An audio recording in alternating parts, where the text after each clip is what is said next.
advantage of that and get their defenders through the line. Oh, absolutely. I think, though, the key is to get through the line and break down because they are, athletic enough that if you're not breaking down and making the play, you're going to go right by them and just say, Olay.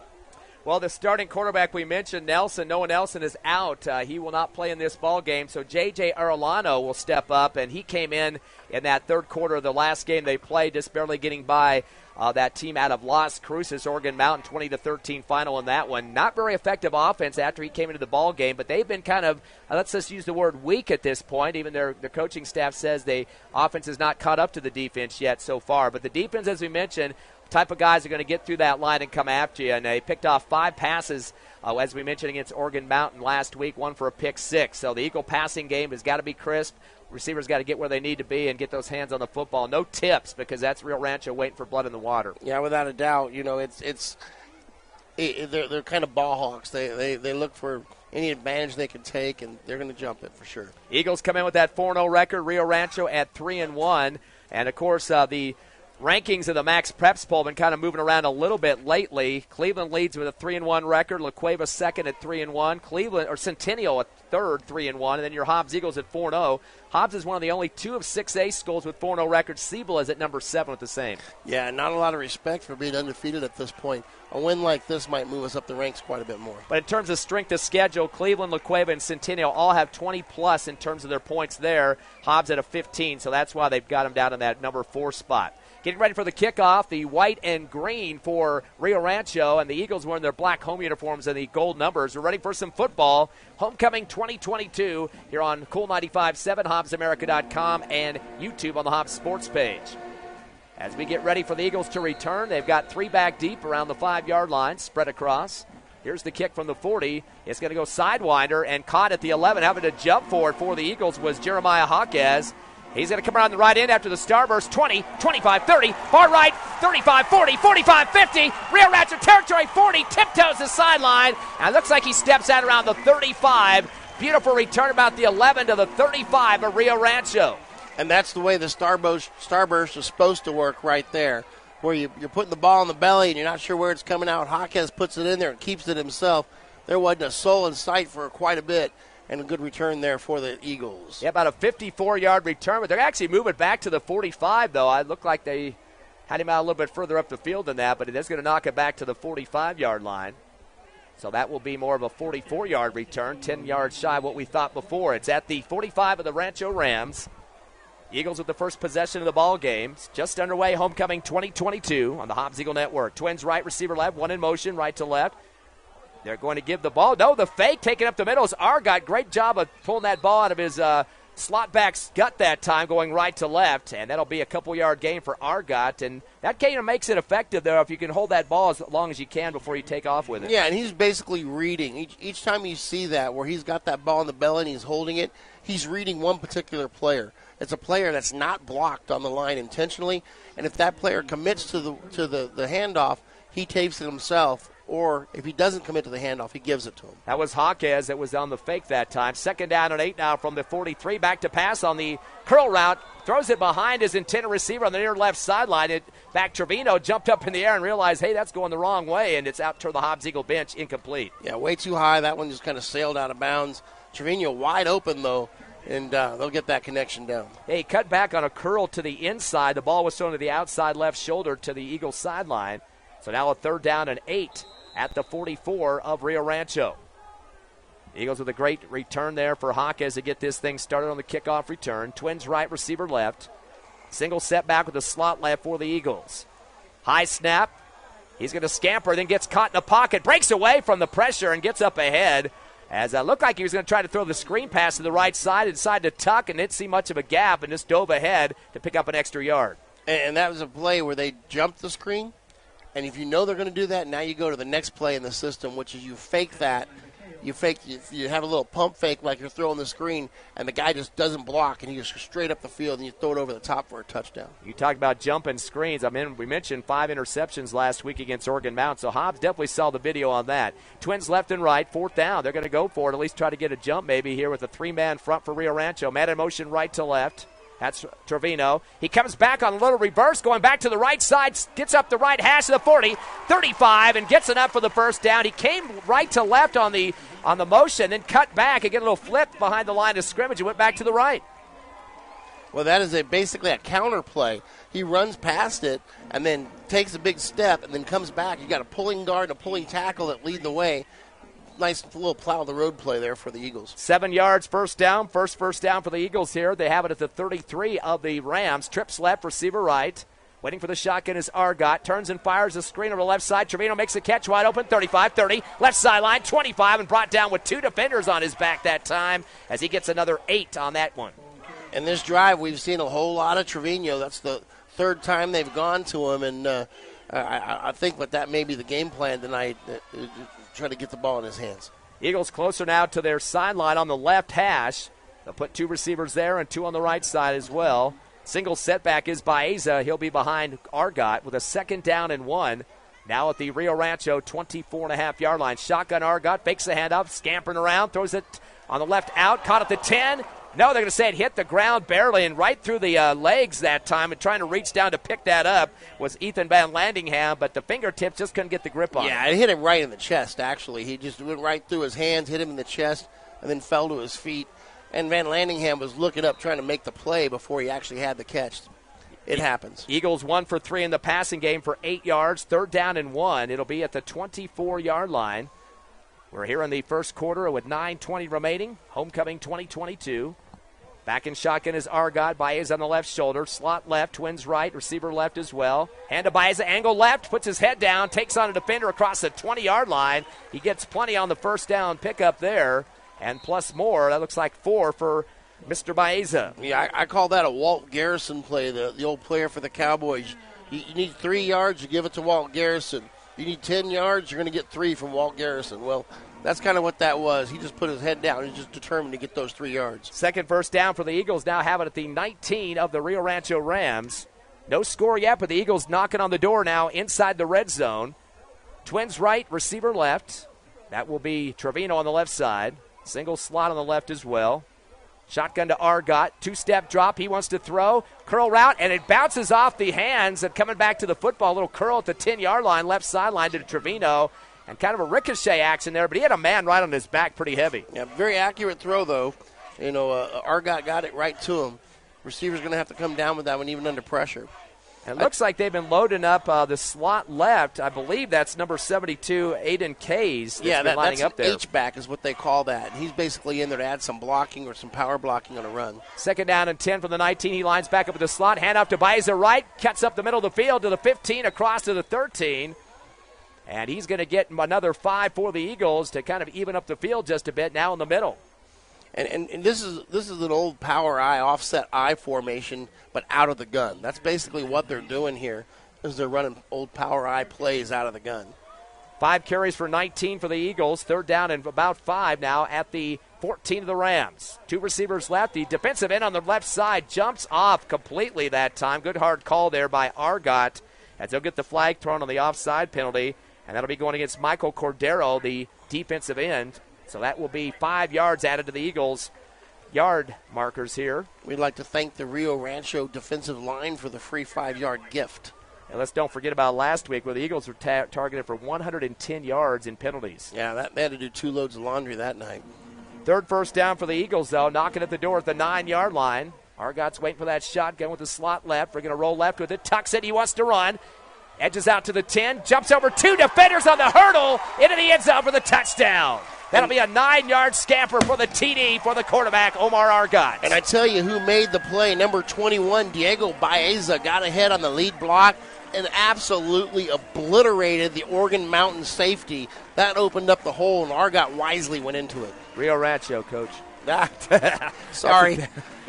We got them later this season. We got them later this week. We were talking about them because of the kid that was injured. The district, Oregon Mountain, we will be playing them as part of the Las Cruces teams down there. As we wait for the PAT for the Eagles, we've had a couple kickers been stepping up with Van Landingham going down a few weeks ago with the hand injury. Kick is up, and it is good on the PAT for Yahir Chacon. And we've got a 7-0 ball game here with 8 minutes exactly left here in the first quarter. Great way to start a homecoming live on the Hobbs Eagle Network. Back in 60 seconds.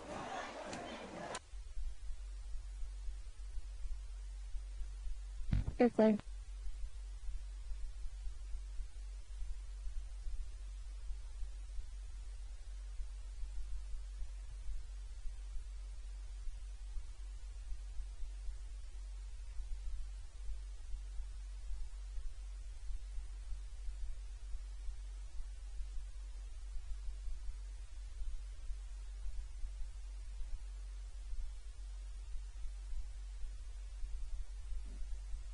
Thirty.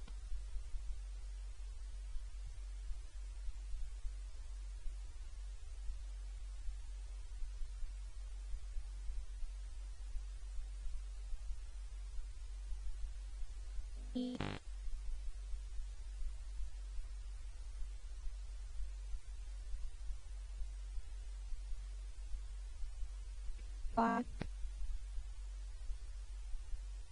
3, 2, 1.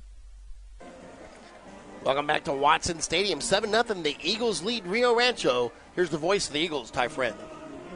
Hobbs after a 9-yard touchdown run for Omar Argot with 8 minutes left here in the first. A kickoff return by Rio Rancho. Having a little bit of technical difficulties on our internet right now, so bear with us on that. A lot of phone devices in the stands tonight, Coach, of the homecoming crowd here. Oh, yeah. I think they're having 4 or 5 different groups coming back for homecoming. Injured player in the field. I think it may be the kicker, Chacon. Yeah, they're getting attended on the far sideline in front of the Rio Rancho bench. Can't tell if it's 82 or 32, trying to see from this angle. Maybe with your trusty binoculars there, you can see. Yeah, he's got a kind of a weird angle right now. I'll have to wait on that one. Of course, these two teams have had some experience. Last time they played was in 2009. The Eagles winning in a playoff game.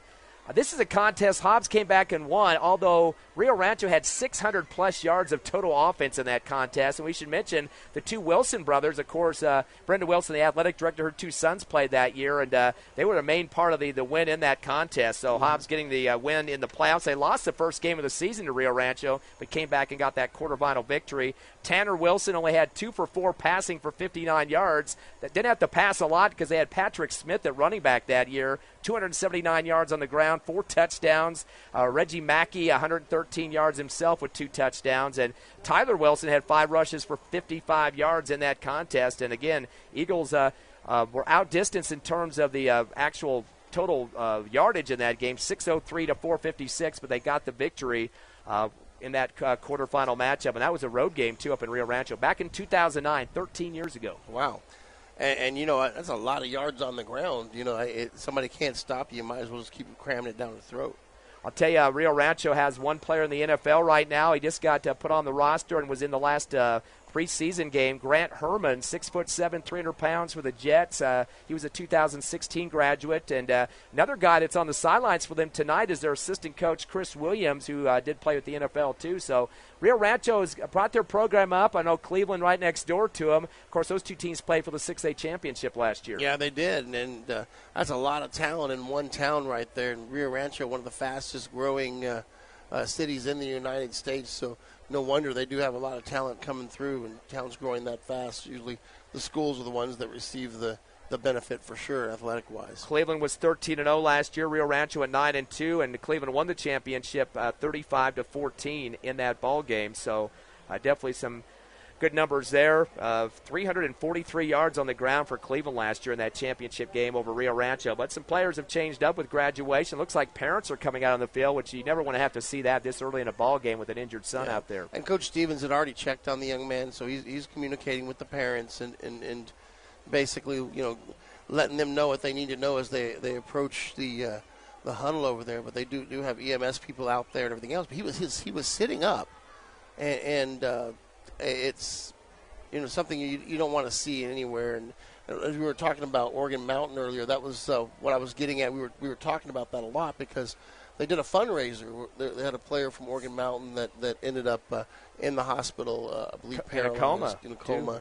And so it's sad. It's a part of the game. You know, unfortunately, you know, there's an old phrase: anything worth doing is worth hurting for. And in football, unfortunately, people do get hurt sometimes. Coach, I know the new head coach, Nate Pino, for the Rio Rancho Rams, how much pressure is on that in a program that's been successful, especially when you have Cleveland in the same town, to come on here and take on some of these road games this far away here in Hobbs and play against some of the tough teams? I mean, we've mentioned just in that district alone, Cibola, Trisco Heritage, Volcano Vista, and Cleveland. Cleveland number 1 in the state right now, Volcano Vista 5, and Cibola 7. Well, as close as they were last year to winning the state championship, I mean, it came down to one score.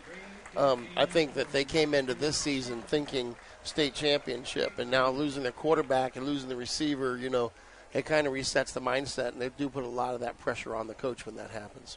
Yeah, we're still waiting to see, double-check what the prognosis is down on the field right now.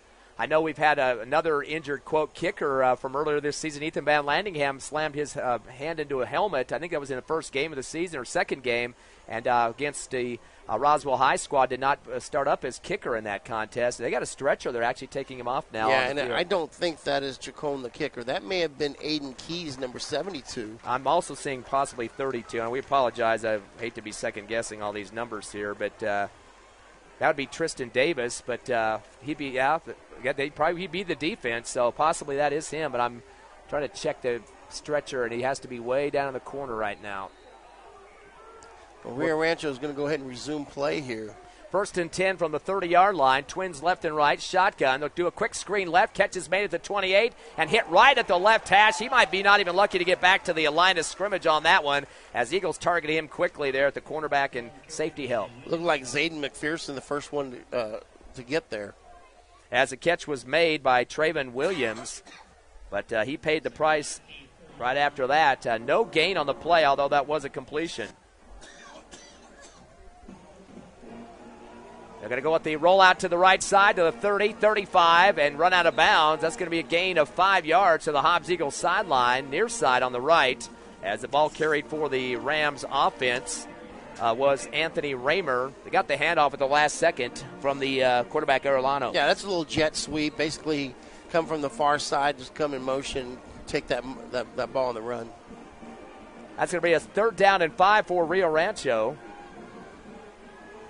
Go back to a shotgun. Twins left and right. Low snap. It's fumbled in the backfield. Having to dive on top of it is Arellano, the quarterback, and he just sprawled his body out. Barely got his hands cupped on the football. I don't think the Eagles actually saw the fumble yet, and he almost lost the football to the Eagles in bad position there. Well, Seth Rodriguez saw it. He tried to jump in there, but ended up on top of the quarterback. So that's going to bring up a punt situation for Rio Rancho with a 4th down and 10.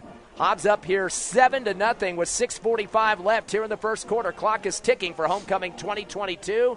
And again, we'll try to get you caught up on the injury that we see the ambulance getting ready to pull out of here at Watson Stadium, as we had to wait a few minutes to see that taken care of. 5 on the front line for the Hobbs Eagle defense. A big shift for Rio Rancho, as they're going to bring some blockers more up to the line now. Nobody in the backfield except the punter. Low snap. The kick will be from the 19-yard line, a low one. Takes a one bounce. The Eagles will backpedal, pick it up at the 24. Up the middle, 30, 35, 40, and still plowing ahead, taking a few more tacklers down with him to the 42-yard line. So Eagles got to get some great field position. Hector Armendariz on the return there, and when he got that ball, he made one little juke to make the first guy miss, and after that, he wasn't going to make anyone else miss. He was looking to run people over. So now it's going to be Hobbs Eagles' second possession at their own 43-yard line. Again, they are leading 7-0 for passing department. 1st and 10 from the 43. Shotgun Argot. Quads left. Screen pass to the 40 and spinning around and getting plowed to the line of scrimmage. Maybe got forward progress on this far left sideline is Baeza. Yeah, that's just a little empty set. You throw one receiver to the right and you put 4 in a diamond on the left. And all they're going to do is throw it to that one back that's in the back of the diamond. And he only had one man to beat there. Everybody else was blocked, but that man was able to make the play. The Eagles had 4 receivers bunched up on the left side. That's a short side of the field inside the left hash in front of the Hobbs Eagle bench. Trips right.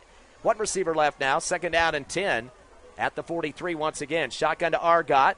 Little delay handoff. No, he keeps it. Instead, pulls it out, heads to the right side, middle of the field. Titus goes sideways against a couple of defenders coming at him, and he gets a positive yardage out of that, 3, but he had to kind of shuffle around a little bit. That's when you make lemonade, because he got a lemon of a play. They kind of got through the line very easily. He had to juke people in the backfield just to get north and south, and when he did 3 yards. Argot with 4 carries now for 16 yards to lead the Eagle rushing game. He is the leader in terms of rushing yards this season as well. We mentioned that in the pregame show with Diego Baeza right behind him as well. As we said, that in terms of his rushing this season, Argot at 339 plus what he has tonight. 3rd down and 7 for the Eagles at their own 46. 2-step drop into the shotgun. He's going to flush out of the pocket left, gets away from one defender, fires a spiral down the near left sideline, and a big bang up at the 23 as the Eagles' Van Landingham goes chest to chest with the cornerback on the near left sideline in front of the Hobbs Eagle bench. That was Sebastian Rubio playing some pretty tough pressure defense chest to chest on that one. Yeah, and Argot was basically being flushed out of the pocket, and he made the first guy miss. He had tucked the ball down low and then realized he had, for just a moment, Van Landingham open, and he tried to bring it back up to his helmet and throw it, and all it is, it just creates time for the defense to get there. It looks like we might be off the air right now. As we get a shotgun, the ball is bobbled. Van Landingham's going to punt from the 35-yard line. Some reverse spin on it. Takes a bounce for the Eagles, though, and is going to roll to the 32-yard line where it will be stopped. 1st and 10 for the Hobbs Eagles, as they will have a chance to put the offense back on the field here. And Van Landingham didn't quite get that cleanly. Well, Rio Rancho back on the field, excuse me.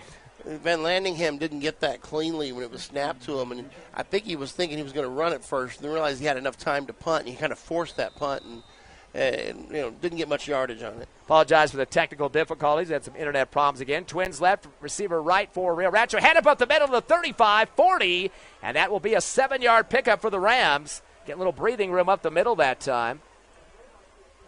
So quickly get everybody lined up and ready to go. They're going no huddle here really quickly. Going to a shotgun, Twins left and right.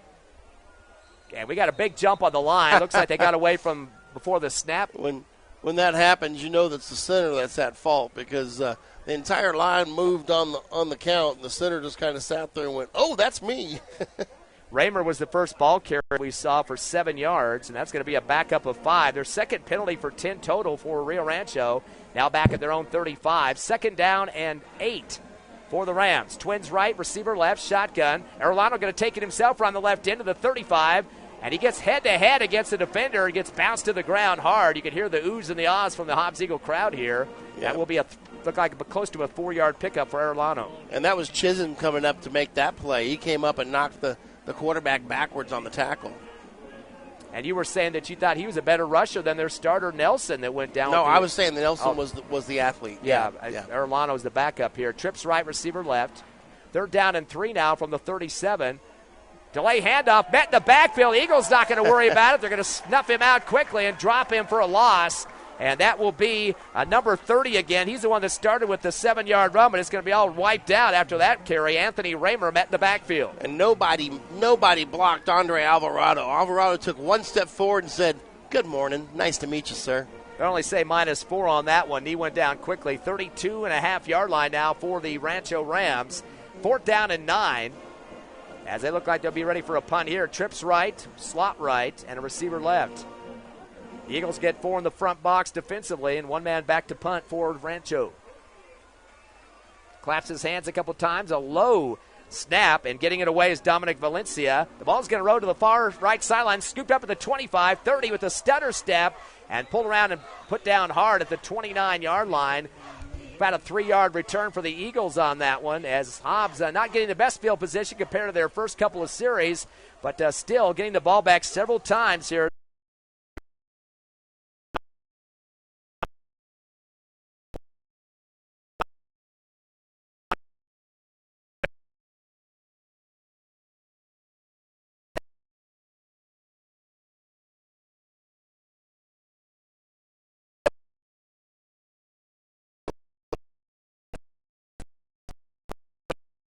Now for the quarterback Argot.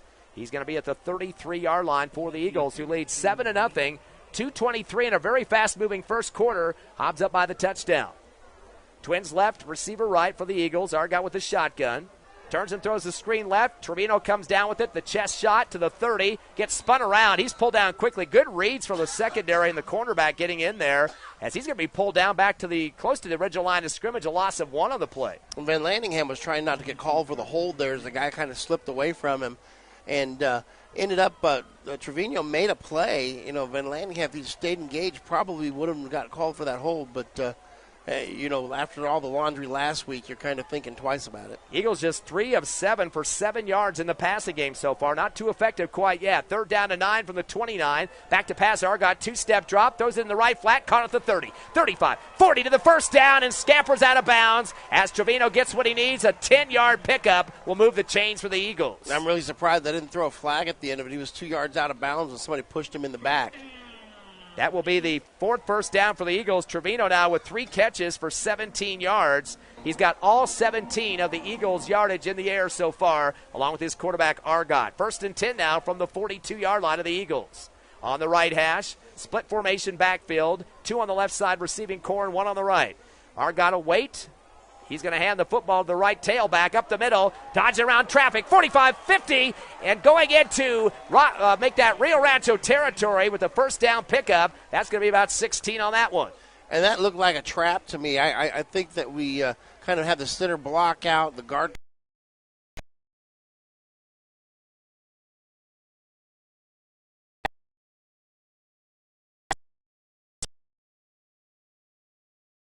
Trips left, receiver right. Argot in the backfield with the shotgun.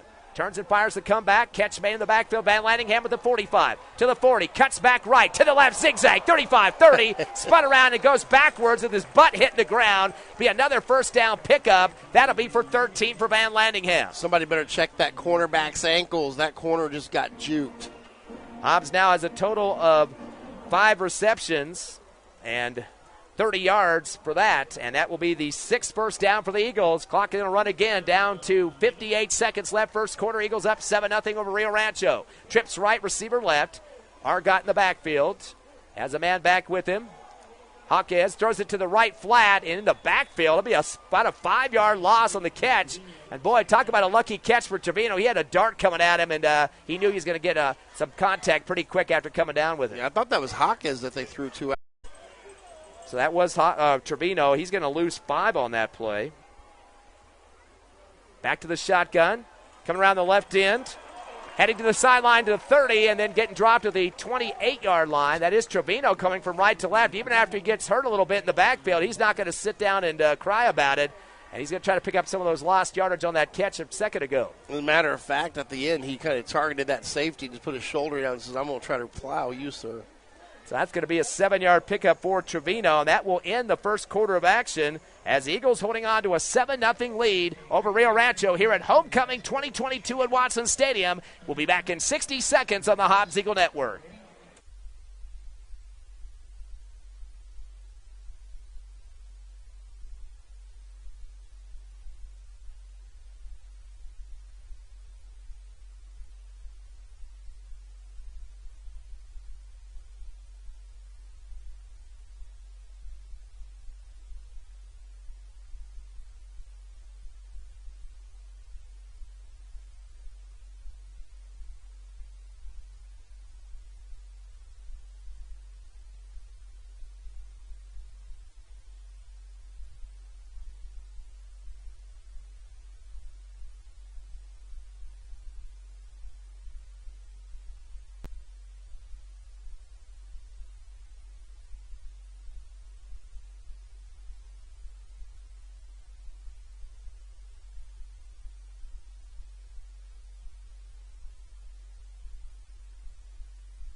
Are we back yet?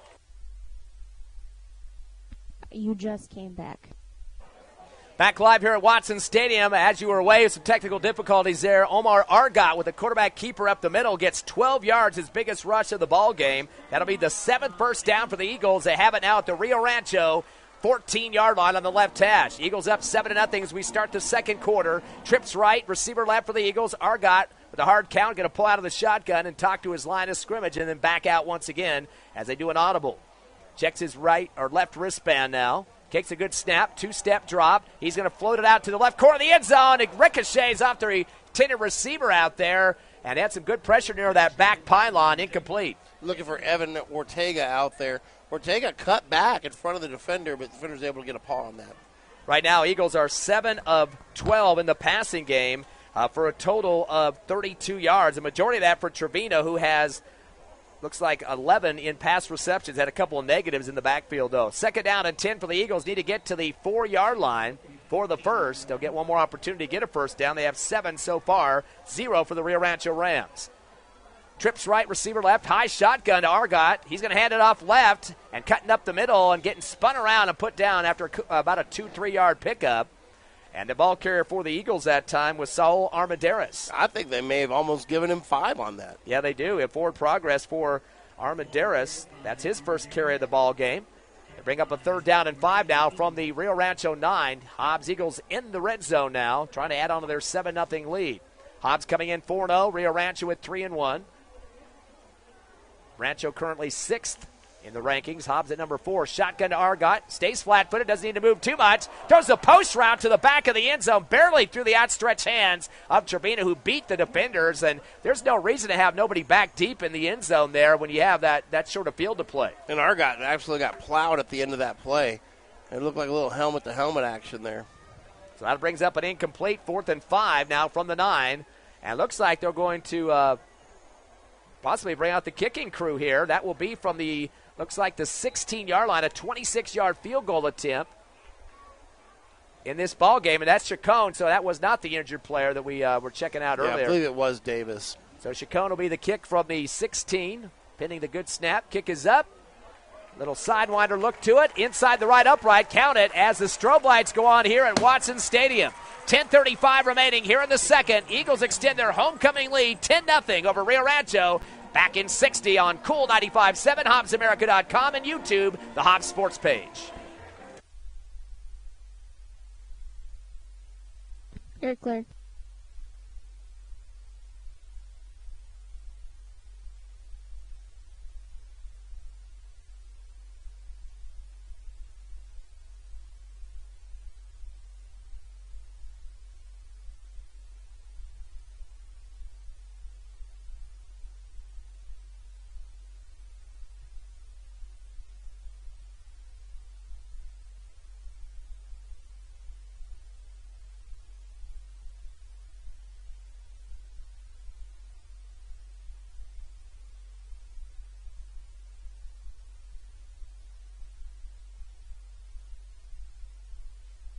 Team.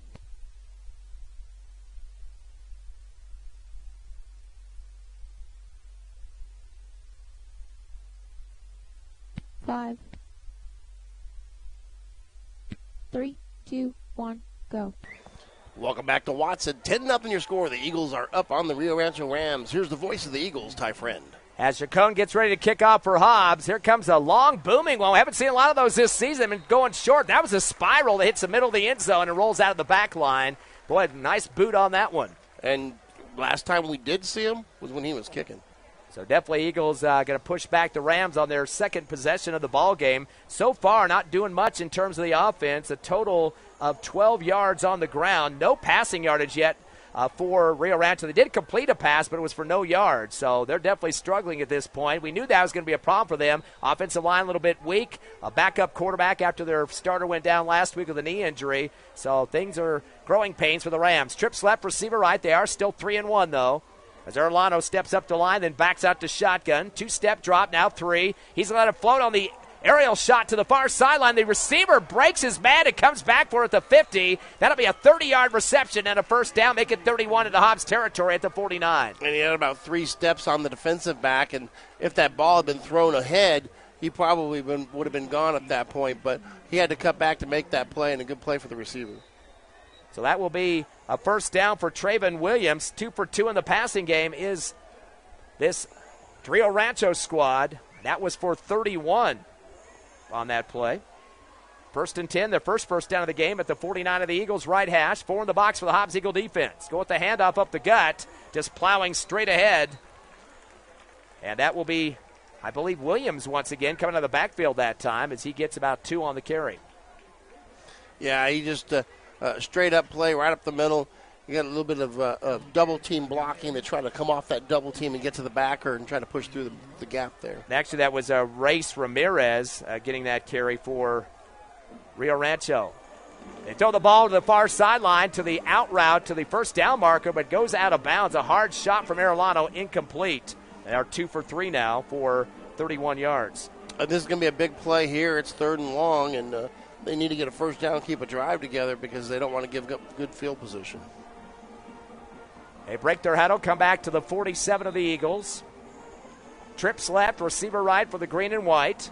Arellano back in shotgun as a single setback, claps his hands, 3-step drop back to the 45, throws another out route to the first down marker. This time, they're going to say incomplete, came off the end of the fingertips, and they're still trying to throw to that marker over there, but right in front of the Rio Rancho bench for another incompletion. Yeah, Isaiah Jackson on the coverage out there.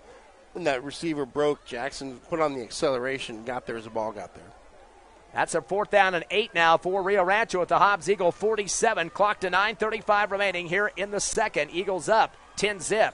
Trips left, twins right for Rio Rancho. Single setback is the QB. Arellano snapping his hands together there and then looks to the sideline for a change in the play call. They're going to look like going for it on this one. Even a jump for the Hobbs Eagle defense will only be a 5 yards. They need 8 for the first. Good snap, 2-step drop back to the 45. Throws another high out route. Over to that sideline again to the bench. Incomplete. 3 in a row over there and not getting paid on any one of them. Not what they needed there. They needed a first down. Now they're giving Hobbs great field position. 2 for 5, the Rio Rancho Rams in the passing game. That will be a turnover on downs. They punted twice as well. And the Hobbs Eagles will start at the 47 of their own, up 10-zip now on the left hash. 2 receivers head right, and looks like 1 to the left side. Make it 2 now. As the referee had to toss the football from midfield off the sideline. Took a few minutes for it to roll off of there. As Argot steps back in shotgun. Puts a man in motion left to right. That's Van Landingham to make it trips right. 2-step drop back to the 40. Throws a little comeback route to the 41-yard line. Breaking a tackle. Hawkes zigzagging around, spinning, and just shy of the 35-yard line for the first down pickup. And Hawkes just kind of kept wheeling around in circles, making big old wide U's and finding more yards there. Great throw and catch. 16 yards for Hawkes. That'll be the 8th first down. Eagles are now 8 of 14 in the passing game, and they'll have the ball now at the 36 right hash of Rio Rancho. Eagles take a little bit more time on the play call this time as they get twins left and receiver right side, checking their wristbands now. Argot came up to a line of scrimmage a couple of times to get the last second call here. Wait for that snap on the shotgun. 2-step drop. Looking left. Airs it out to the far left sideline. Over the shoulder. Wide open. Trevino with an acrobatic catch. He comes down with it. Looks like about the 5-yard line.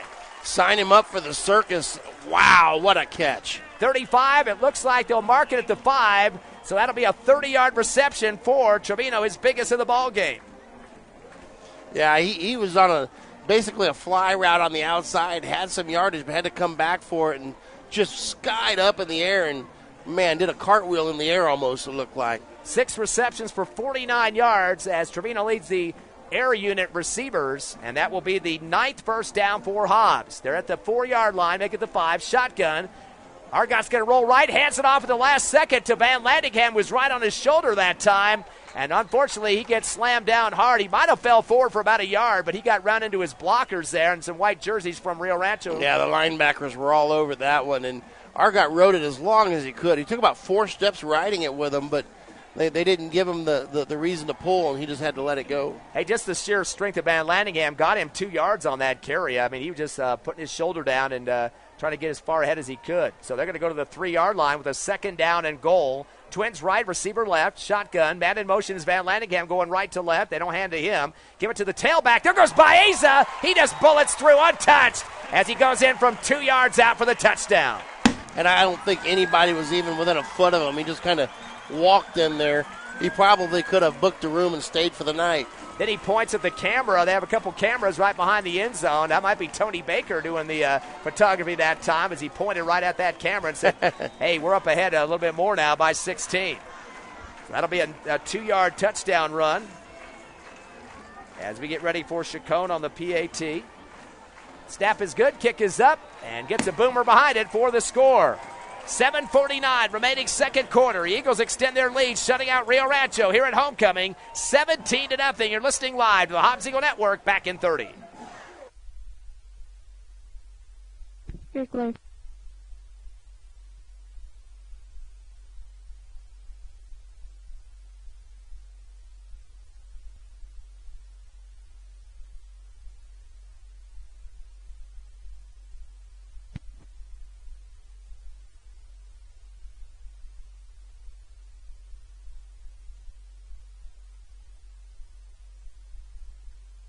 5, 3, go. Welcome back to Watson Stadium. 17-0 your score. The Hobbs Eagles all over the Rio Rancho Rams. Here's the voice of the Eagles, Ty Friend. Hobbs Eagles extending that lead with a 2-yard run for Diego Baeza. Chacon with the PAT. Hobbs with 2 touchdowns in the second, 1 in the first, and Rio Rancho having some issues on offense. As we get ready for a kickoff from Chacon, the referee just blew his whistle and pointed to the Hobbs Eagles sideline. As they got an extra player on the field, having to sprint off not to get a penalty for 12 on the field. Barely getting off in time was the number 30. We've had a couple of JV added to the roster tonight. We're still trying to get some names on those guys for homecoming. Here goes Chacon now with the kick from the 40. Gets another boomer into another spiral. This one sails halfway to the end zone. Looks like the last one, Coach. A little bit of different strategy what we've seen the last few weeks. Yeah, it is. And we noticed that they switched to that in the game when they got him, when they realized he could do that. Man, we're pushing him back. This is great for the defense to give him plenty of room to operate. Yeah, there were several games before this one where the teams were averaging about the 40-yard line for their first possessions, and was giving them some good field position on those shorter kicks. Oh, absolutely. Yeah, I think this is the best strategy to have. Just let them start at the 20. Our defense is good enough to hold. So they're at the 20. They are, the Rams. 1st and 10 for them. Twins left, one right. They got a shotgun to the right side. Here comes Arellano trying to stretch it out, but he's put down, maybe falling for half a yard or 1 on that play, but not much of an avenue out to that far right sideline. And there's Singleton right there kind of cutting through the mess to make that tackle. They're going to give him forward progress of 1 yard. 2 carries for 5 total for Arellano at the 21 right hash. Back to a shotgun, Twins left, receiver right and a slot right. Fakes the handoff, throws the slant over the top to the 30, but kind of a rabbit hop there is off the fingertips. Might have heard some footsteps, got sandwiched. Did Dominic Valencia, could not come down with it. Yeah, I'm trying to see who was on the coverage over there. I think that number 5, Nathan Cesedas, was the one that was in coverage. Rio Rancho now 2 of 6 in the passing game for 31 yards. Their only reception at the hands of Traven Williams. 3rd down and 9 now at the 21-yard line for Rio Rancho. As they're trying to get some petrol in this offense, really having some issues against the Hobbs Eagle D. Twins left and right for the green and white. Shotgun for Arellano. Low snap, 3-step drops, got pressure, steps up the pocket, rolls right, 20, 25, keeper, 30, angling to the sideline to get the first down, plus he's got 11 on the carry. Yeah, he did, and I tell you what, he's got some wheels. Once he got into the open field, he showed some speed. Just the second first down, though, for Rio Rancho. Arellano with 3 carries for 16 yards. He leads the team in rushing right now. Their quick hurry-up offense now at the 32-yard line. On the right hash, shotgun. Handoff around the left end, bouncing off one tackler, spinning and brought across the 36, backpedaling for a few more yards.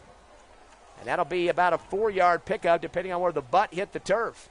DeAndre Haynes on the tackle there. He kind of ran by Haynes. Haynes grabbed the jersey and just held on, spun him down. And I believe that was a new guy in there to get the handoff that time. I think it says number 20, which we don't have out on our roster at this point. Apologize for that. 4-yard pickup. Another handoff, splitting right to the 40, 45, bouncing to the right hash. That'll be another first down pickup. That's about 8 yards as Rio Rancho back-to-back consistency on the running game. Yep. And number 20 shows a little bit of burst. Actually, that's number 30 running the ball. Yeah, showing a little burst of speed there. Anthony Raymer. So he gets a 4 and then an 8. So he's got a total of 15 yards on 4 carries. Now 3 first downs for Rio Rancho at their own 46-yard line on the right hash. Clock to 6:14 remaining first half. Eagles up 17-0. Shotgun. Arellano fakes a handout, but he had the guy in the wrong shoulder, almost fell into him. Tries to dive ahead to get back to the original line of scrimmage. A miscommunication in the backfield as he looked like he was going to try to hand it off to Raymer Wright and went the wrong way and almost a collision in that backfield. Yeah, the coaches probably tell him, hey, let's do this again without the oops. So Arellano just barely got back to line of scrimmage with now 4 carries for 16 yards. He's averaging 4 a pop at his own 46-yard line near the middle of the field at the top right corner of the H, the logo in the middle. Second down, about 9.5. Twins are making trips left. No receivers right side. Arellano takes a shotgun. Hands angle right, and there goes Raymer heading to the far sideline. Is upended at the 49 as he stumbles ahead and somersaults for a gain of 4, make it 3 on the play. First one to get hands on him was Andre Alvarado, and it looks like Singleton came up to finish that up. 3rd down and 7 now from the 49-yard line of the Rams. They trail 17-0. Man in motion to the left makes it a trips. 3-step drop out of the shotgun. The little slant catch, low throw to the 45 of the Eagles, and that might be shy of the first down by a half a yard. But nice catch to get down on the turf to make that scoop. As it coming up with it was Dominic Valencia. Yeah, that brings up a 4th and 1. I wonder what they're going to do here. Very big play call here for Coach Pena, first-year coach of the Rio Rancho Rams. Everybody bunched up together now. They've got a couple of receivers right near the line and a slot right. Shotgun for Arellano trying to get a hard snap count. Handoff up the middle will be enough for the first down. Bouncing left and trying to cut back to the middle is Ramirez. As Race Ramirez will get enough. About 3 yards and 4 make it on the forward progress. And when they bunch up like that, really we needed to bring people closer to the line. Linebacker read it well, hit the hole, but by the time he got there, he'd already had a yard. Rio Rancho getting all 4 of their first downs on this series. 2 carries for 7 now for Ramirez. 1st and 10 from their Eagle 41. Shotgun rolling right and taking it himself to quarterback Arellano. He gets thrown down to the ground across the 40 to the 36. And that will be another 5 yards for the QB. And, design play, the quarterback's got some good running ability. They're going to probably use that more and more as the game goes on. Actually give him 7. They're going to give him more yards than that. Another handoff coming up the middle, up the right hash, and moving the pile for a few more yards. He needed just 3, and now he's going to get about 5. As we got some domino effect going on there, as that was Ramirez for another 5. He's got 3 carries for 12 now. And they've had the ball most of this quarter. I mean, defense is starting to get tired. Coach trying to sub some people in. Yeah, they're starting to get up to Hobbs. Eagles' first down numbers. Hobbs with 9 in the game, 5 for Rio Rancho, but Eagles up 17-0. 3:37 left, second quarter. Shotgun, dump pass to the right flat, caught at the 25 and stumbling ahead for a few more. And that'll be 8 on the catch and run to the far sideline. Yeah, just a simple pitch and catch. We're kind of playing off them, trying to react to the ball and get there. Give them 5 yards. They're now 4 of 8 in the passing game. That's 2 catches, 39 total for Williams. 2nd down and 5. Or make it 4 from the 24. Shotgun, low snap, handoff right side, and trying to bounce into the line, but not getting very far is Race Ramirez, and he met a brick wall on that left of the line. That brick wall's name was Singleton. And Singleton hit him and drove him back about 3 yards and pile drove him into the ground. Looks like we have a holding penalty against Rio Rancho. So that will back him up 10 yards. So erase the run play there. That's the 3rd penalty for the Rams for a total of 20 yards. They announced 5-yard penalty on that. Marked it off 5 as well. Looked like he had the holding signal there. So 5 would have to be a face mask. Oh, yeah, maybe inadvertent face mask. That's about the only thing you could think of, because otherwise they would have stopped the play if it was a false start or a offsides penalty. 2nd down and 10 now. Twins left, 1 receiver right. Shotgun for Arellano with a clap of the hand. Low snap. 3-step drop, steps and fires. Airs it out with a spiral to the right corner, but it's going to drop shy of the goal line. The receiver was already across the goal line in the end zone. Ball dropped about 3 yards behind him. The Eagles could have had a chance for an INT back there. That was about 5 yards out of bounds, actually, when it took its first bounce. So both players gave up on it right when they turned. And the cornerback for the Eagles staying with him pretty close that time. That was Bryson Avila for Hobbs, incomplete. As Rio Rancho now 4 of 9 in the passing game for 44 yards. And we're back to having those big downs. It's 3rd and 10. This is where Rio Rancho's not done well. They're at the Eagle 29-yard line, trailing 17-0. Another low snap with the shotgun. Arellano steps up in the pocket, throws it across the middle, catch at the 25, angling right to the sideline, tiptoeing out of bounds, and that will be a first down. They'll get him for 12 on that one. Yeah, and there's only been 2 people that they've been able to go to and get yardage, and it's the quarterback is one of them. That running back receiver guy, number 30, has been the second one. Yeah, that's Raymer for 12 that time, and now we're going to go with the handoff up the middle on the hurry-up offense and getting a little gap and firing ahead for 7 more yards. And that will be Race Ramirez. Yeah, and all he did was just go straight forward and decide they're going to push the line. Rio Rancho with 6 first downs, and now they got a trips left. No receivers right. Ball's at the 11 of the Eagles on the right hash with 2:10 remaining in the half. Get the handoff again up the middle, and they're not going to stop with that one as, again, the ball goes to Ramirez. He tries to pile through, and he'll get another 2. And forces another 3rd down situation. Well, I'd love to see the time of possession here in this second quarter. As you mentioned, they've been dominating that clock for quite a bit of the time and trying to get their first score of the ball game with 1:50 remaining. 3rd down and 2 now at the Hobbs Eagle 9-yard line. They can get another first down at the 7. They're going to bunch up the receivers on the right near the line. Going to go with another handoff. Skittering out to the left side of the 10 and trying to cut it back, but not much going there. Might have got back to the line of scrimmage or fell forward for about a half a yard, but not much more than that. And I think C.J. Romero was the first one to get there on that play. And the carrier that time for Rio Rancho was Anthony Raymer. 1 yard. They're going to give him a yard on that play. 4th and 1. Very big play, a quick offense. Pitch out right, or keep it himself, does the quarterback. He heads into the end zone, bounces off one defender at the goal line, and gets in, does Arellano for the touchdown. And I think that drive was probably 9 or 10 minutes long. That was a hellishly long drive. They earned every yard. So 4 yards for the scamper for Arellano, the first score of the ball game for Rio Rancho. He's got 6 carries now for 27 yards and the TD. Clock stopped with 1:11 left here in the second, 17-6, pinning this PAT. And the kicker for Rio Rancho, Bryson Strohecker.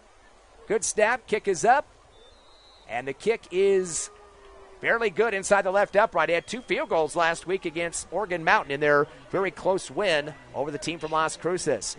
1:11 left, second quarter here in homecoming at Watson Stadium. Your Eagles still holding on to a 17-7 lead over Rio Rancho, back in 30 on the Hobbs Eagle Network.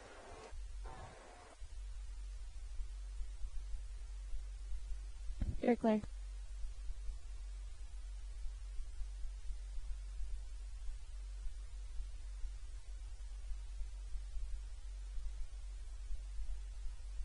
$15.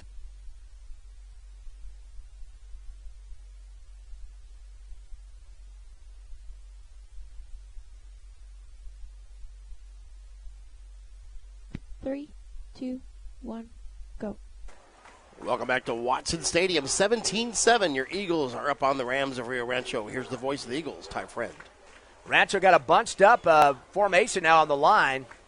As they're at the 40, getting ready to kick off the Eagles, you can expect possibly an onside kick as they trail by 10, 17-7. They'll keep it on the ground. It slithers down the left sideline off the hands of a Hobbs Eagle. Luckily, it goes out of bounds. That was Saul Almendarez, and kind of hit his hand pretty hard there and ricocheted off to the Rio Rancho bench, far left. Yeah, and he started scurrying after it, but that ball just took a 90-degree angle and just headed out of bounds quickly. So Hobbs had the first 3 scores of the ball game, a 9-yard run for Argot, 26-yard field goal for Chacon, a 2-yard run for Baeza. But then Arellano, the quarterback for Rio Rancho, just finished off a 7-yard run for a touchdown. Your score 17-7, as close as you expected this one, Coach? Well, you know, right now with a 10-point lead, it's hard to say whether it's close or not.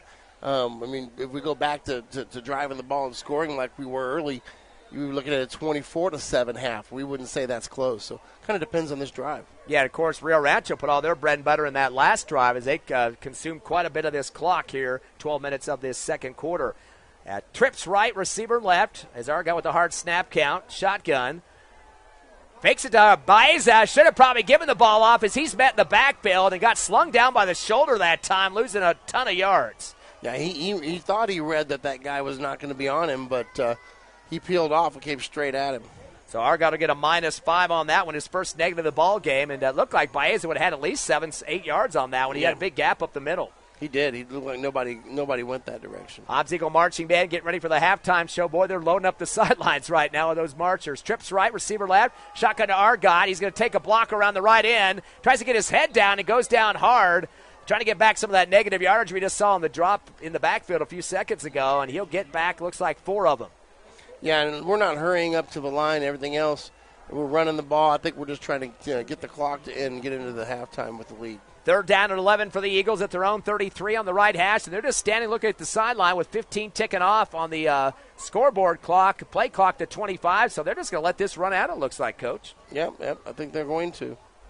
Coaching staff just says, hold on here. We don't want to have any chance for a turnover, as we know that this Rio Rancho team had 5 INTs last week with the win over Oregon Mountain and a few fumble recoveries. That will end the first half of action. Hobbs Eagle fans on their feet. We got a ton of graduation or retirement. I was going to say that second. Let's try reunion is the word I'm looking for. Or alumni, whatever. So we're at the end of the first half. Here's the Hobbs Eagles holding on to a 10-point lead over Rio Rancho, 17-7. Homecoming 2022 of an extended halftime show as the Hobbs Eagle Marching Band hits the field. Come back with us in 3 minutes here on Cool 95.7, HobbsAmerica.com, and YouTube, the Hobbs Sports page.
Two minutes. Let's add another minute, please. Okay.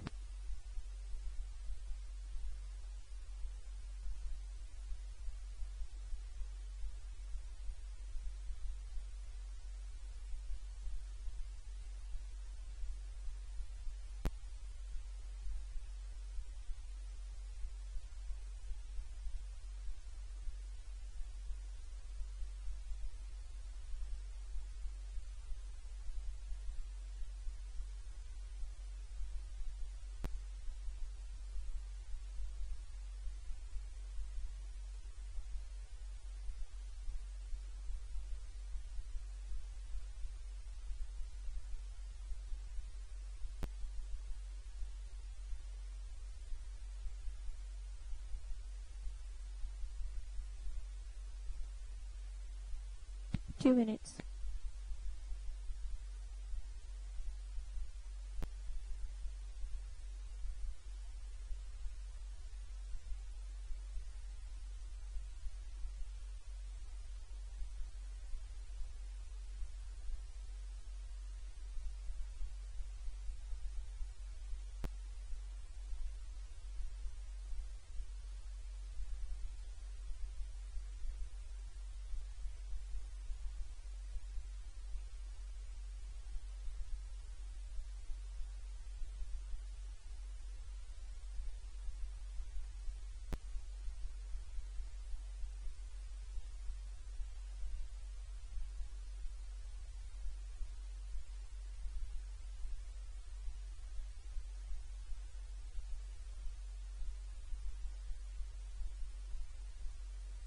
One minute.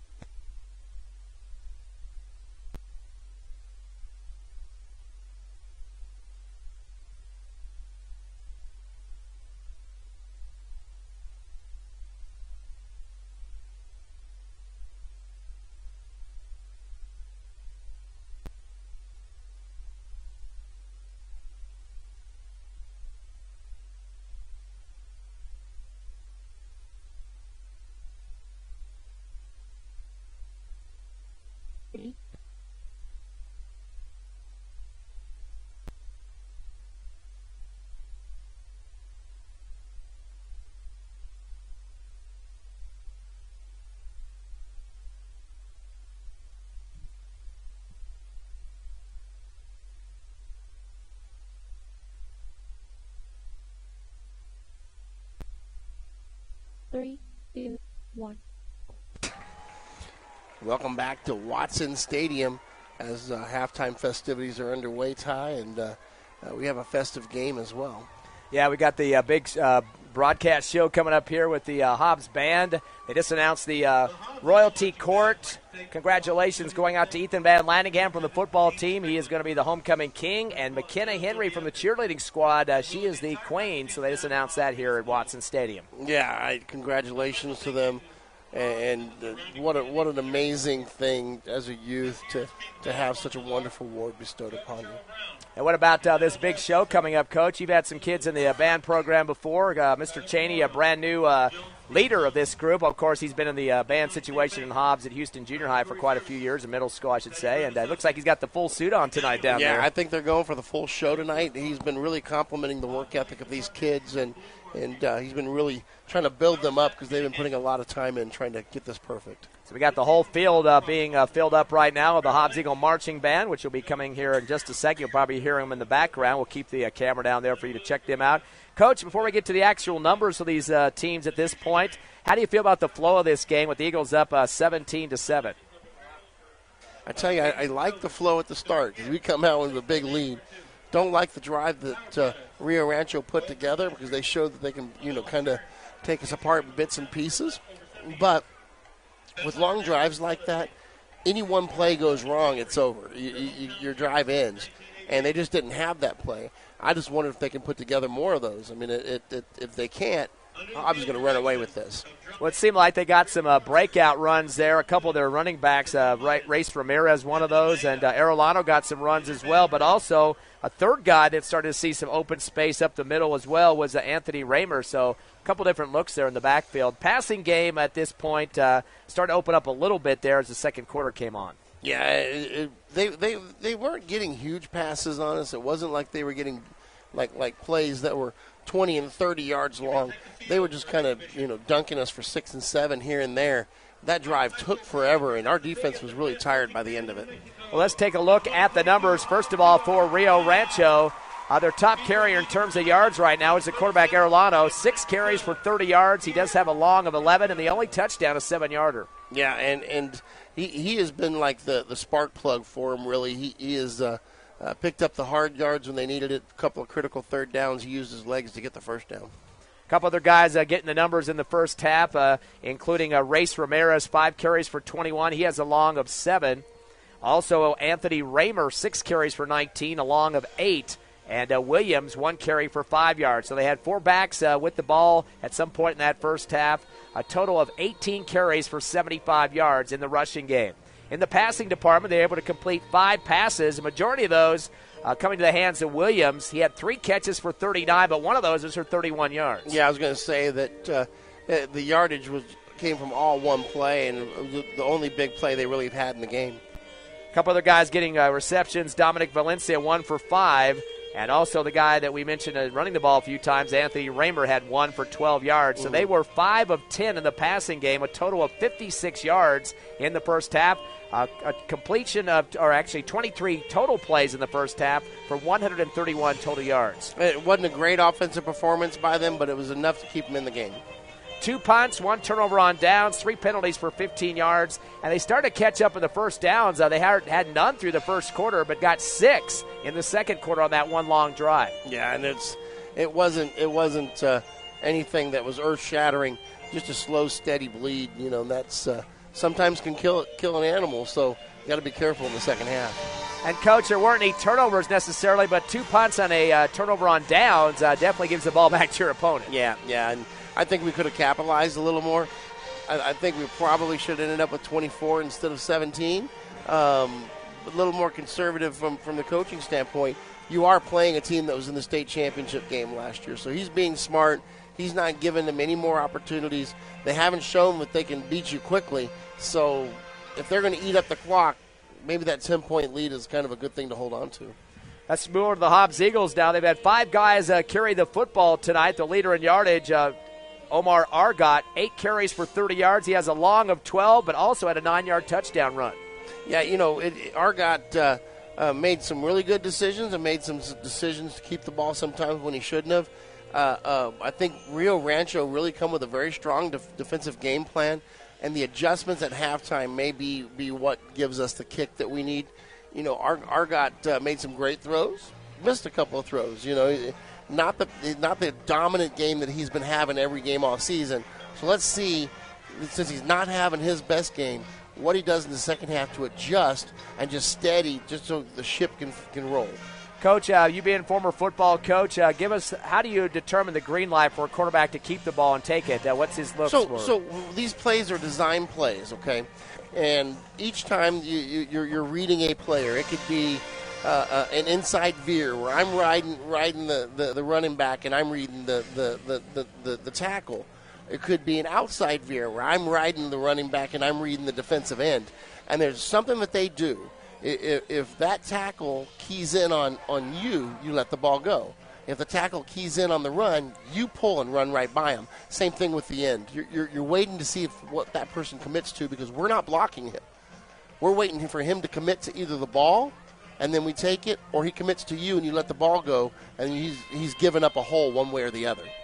So that means at this point, the green light's worked sometimes. A few times it hasn't. Was dropped in the backfield one time where he might have been able to give the ball to Baez that would have had a bigger gain up the middle. Yeah, I'd like to see more Baez in the second half. I think that every time he's gotten the ball, he's gotten either a first down or some good positive yards. Didn't have huge numbers because he hadn't got the ball much, but I think if we feed him in the second half, it's going to be a positive result. Second on the list right now, Caden Trevino. He coming out of those slot positions, likes to go in motion most of the time. 2 carries for 23, had a long of 16.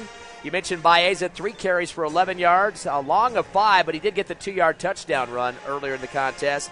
Armendariz 1 for 5, and Van Landingham 1 for 3. Eagles with 15 carries in the first half for 72 yards. Switching to the passing game now, Hobbs completed 9 passes in the first half, a majority of those going to Trevino, 6 for 49, a long of 30, had another one for 10 yards. A couple negatives, but what are you supposed to do when the ball's thrown in the backfield? You got a guy coming at you, and you pretty much don't have any more to go at that point. Well, I really think that Rio Rancho is keying on something. They have some sort of trigger where they know that we're going to that bubble screen, because on 5 of the 6 bubble screens that we've ran, well, they've been in the backfield. They've been right there. So they're seeing something. So now we've got to go with a play to counter it. I really think that there's a pump fake action going over the top play that they ran before, and maybe time to try that. Jaquez, 1 catch for 16 in the first half. Van Landingham had 1 for 13. And unfortunately, although he made a catch, wasn't able to get ahead for any yardage on a Diego Baizea coming out of the backfield. So Hobbs, 9 of 15 in the passing game for 78 yards. 78 pass, 72 rush. Getting pretty close there in numbers for 150 yards in the first half compared to 131 for Rio Rancho. Eagles only passed, or punted, I should say, 1 time in the game first half and had 9 first downs. And, Coach, I don't have any penalties written down unless I missed one. We did have the 5-yard penalty. That was the one we questioned whether it was a hold or a face mask. That's right. And that went against Rio Rancho. But other than that, I don't think these men have thrown their laundry. So we got the lead at the half, of course, going down the scoring again. First quarter, Hobbs with a 9-yard run for Argot, 7-0 with about 8 minutes left in the first. That was the only score of the opening quarter. Eagles dumped on a couple more in the second. A 26-yard field goal for Chacon made it 10-zip.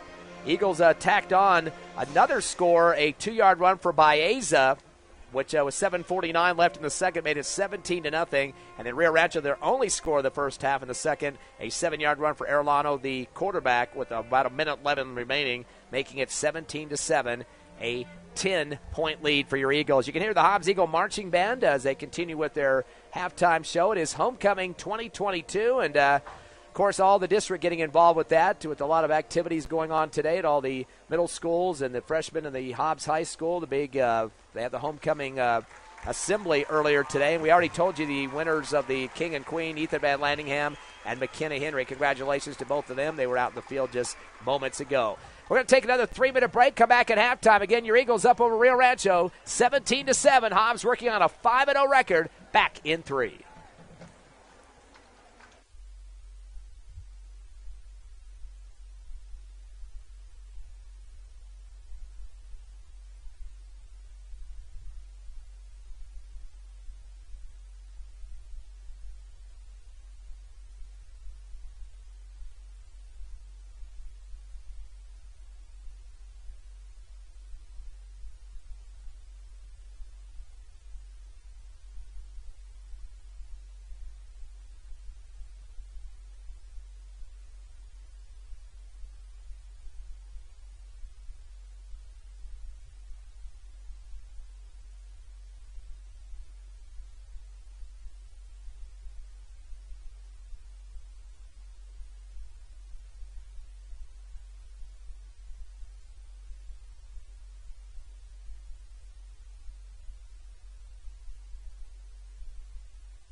Is the stream coming back through? I know we lost the tie line again. On the north end zone. I'm not sure she's there.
That's tough to overcome, and we've seen that. We've been down a couple players before in the last few years. We know how that's like, and you just have to next man up, get it going. Like to thank our sponsors of Hobbs Eagle football throughout the season: Lee County State Bank, TDS Telecom, Forest Tire, Hobbs Express, Robinson and Associates, Thriftway Grocery, First American Bank of Hobbs, Lasco Construction, Eunice Pump and Supply, NMR Pipeline, Rent-A-Center, and Devon Energy. Again, the sponsors of Hobbs Eagle football on Cool 95.7, HobbsAmerica.com, and YouTube on the Hobbs Sports page. And, Coach, if you had a key from the coaches for each of these teams, what are they telling their players to get ready for the second half? I think no mistakes as far as giving up turnovers at this point.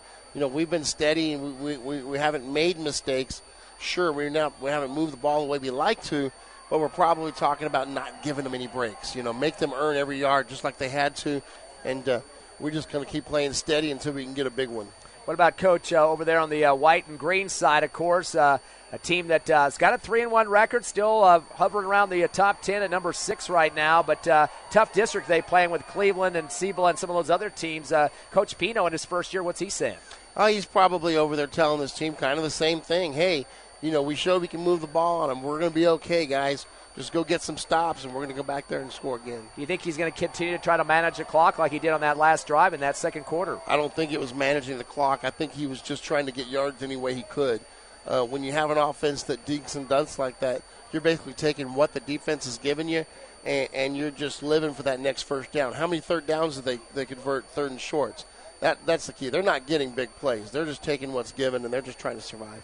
Coach, with the bye coming up next week for the Hobbs Eagles, is that a good time for that? You got to still a game or so before the districts. Actually, no, Las Cruces is the next game after the bye, so that gives you an extra week to get ready for them.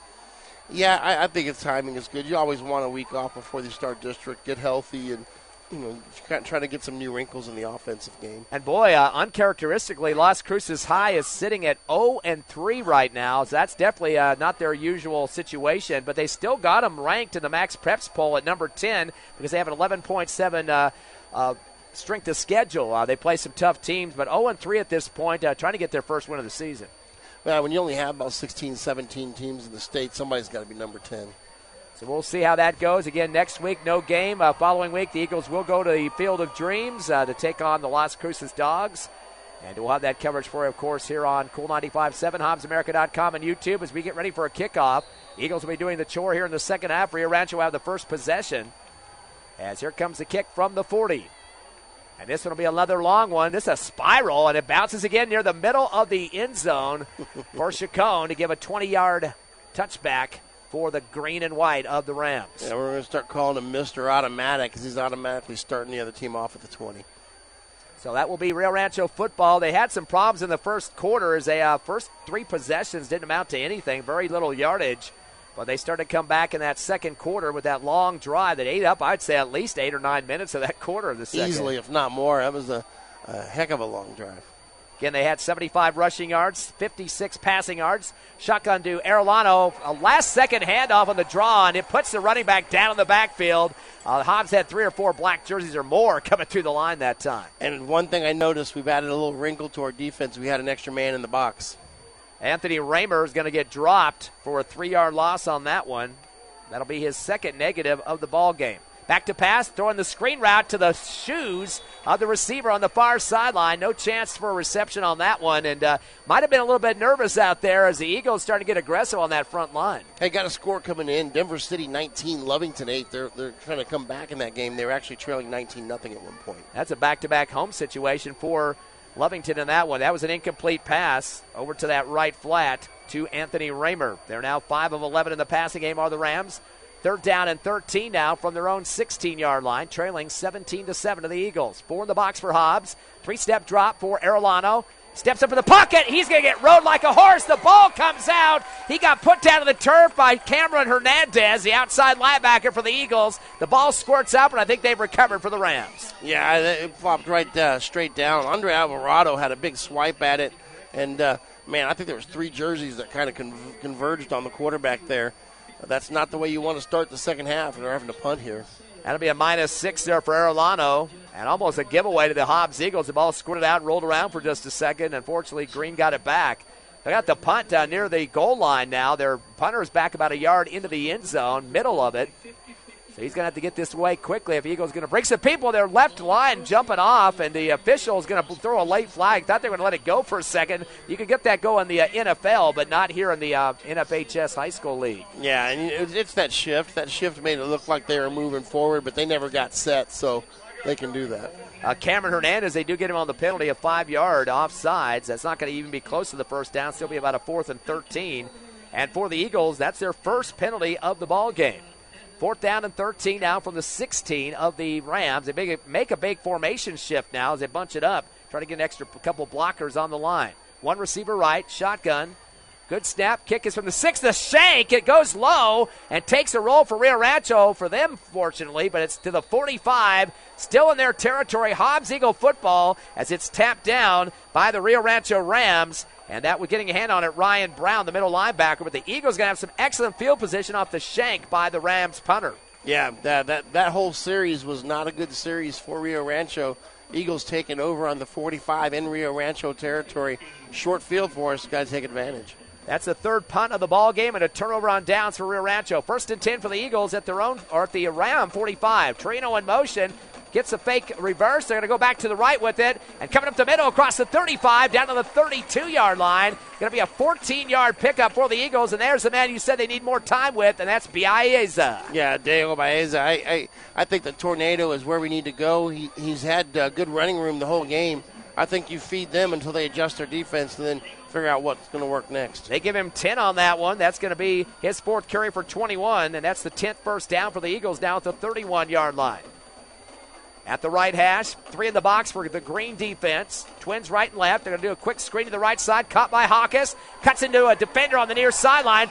Stumbles ahead. Lost the ball, but it was already on the ground. Out to the 21. That's going to be an 11-yard pickup for Hawkes. Yeah, that was some dancing he was doing there. He was making people miss and just kind of saying like he was a matador and they were the bulls. He was just kind of sweeping them by him as he was getting down the field. Eagles now 10 of 16 in the passing game for Argot, and that will be another first down. There's 12 total now for Rio Rancho. As Hawkes with 2 catches for 27 yards, both of them double digits. First and 10 from the 21 on the right hash. Shotgun. Single step back, twins left and right. 3-step drop for Argot out of the shot. He's going to throw it down the middle of the post route. Jumping in the air and coming out with the catch at the 1-yard line. That'll be a 20-yarder for the Hobbs Eagles. And almost getting across that goal line was Trevino. And I think they went in at halftime having an idea what they wanted to do coming out, and they're doing it very effectively.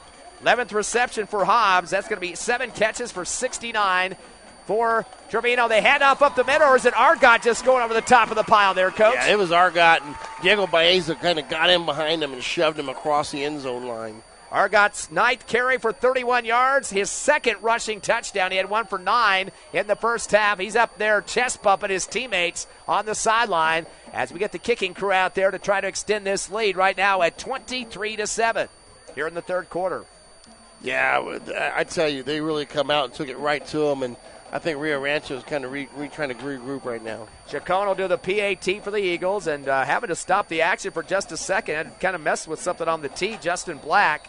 The kick is going to be low and blocked by Rio Rancho. Might have got a piece of a hand there. It's rolling on the turf, and that will be no good. They didn't get the ball down on the hold, and he ended up kicking it kind of sideways and ended up hitting the center's booty. I'm wondering if whether or not Black was trying to get the team to stop there for a second. I think they went ahead and hiked it before he was ready because he had his hand down there shaking it like he had a problem with the tee. Maybe so. Still a 16-point lead for the Eagles, though, over Rio Rancho, 23-7. 9:11 remaining here in the third. We're going to keep it right here as the teams are staying on the field. Actually, we're going to take a quick break. We got a technical difficulty here on our internet feed. We'll be back here.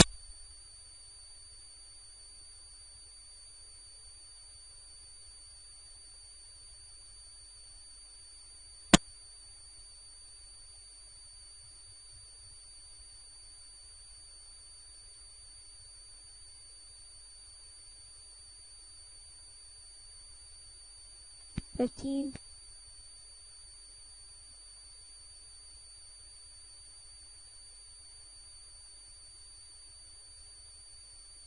5,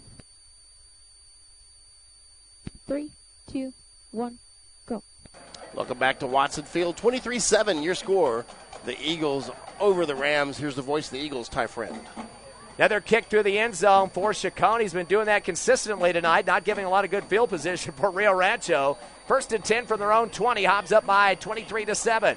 Shotgun Arellano going to take it himself, angling right to the far sideline. Gets a foot sweep in the backfield. The Eagles dropping him back for a few-yard loss. Cameron Hernandez, the outside linebacker, in there quickly, Coach. Yeah, I mean, he read that all the way, and he just went in there and made change. Boy, a very liberal spot. They only give him a 1-yard loss. I guess you're going to say his knee went down first before he extended back in the backfield. Second down and 11 from the 19.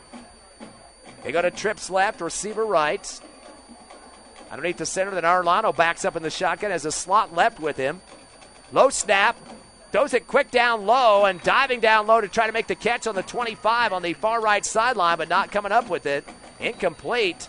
And that was just kind of like get the shovel out and try to get your shovel underneath that thing. Williams tried to get down as low as he could, but the ball was thrown on the turf. Yeah, he tried to catch that on the one hop. He looked more like a shortstop than a wide receiver.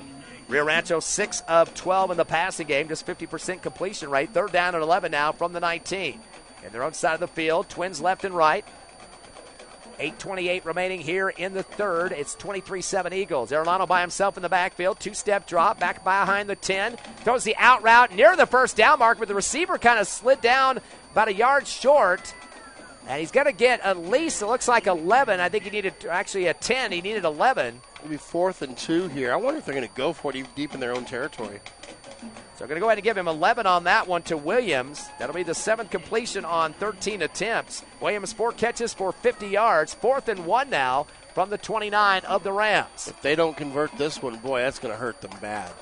Big momentum shifter for the Eagles to try to put this game in the books. Left receiver 1. And the right defensive end for Hobbs way offside that time. And that's going to be a first down pickup for the Rams, and that's a gift. Yeah, it was. And that may have been their whole strategy to see if you jump, maybe call a timeout and punt.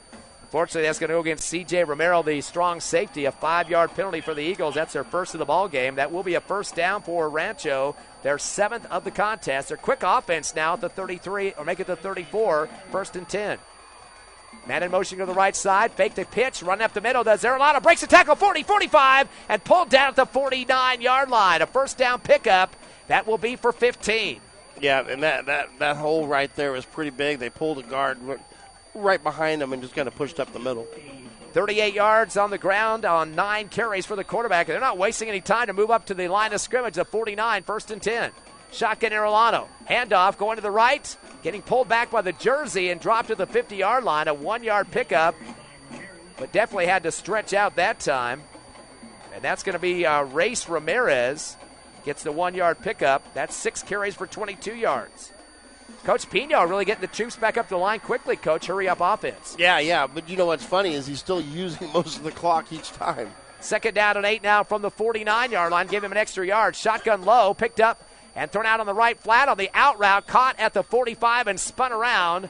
And that'll be for 4 yards on that far Rio Rancho right sideline. So 4 yards on the pickup.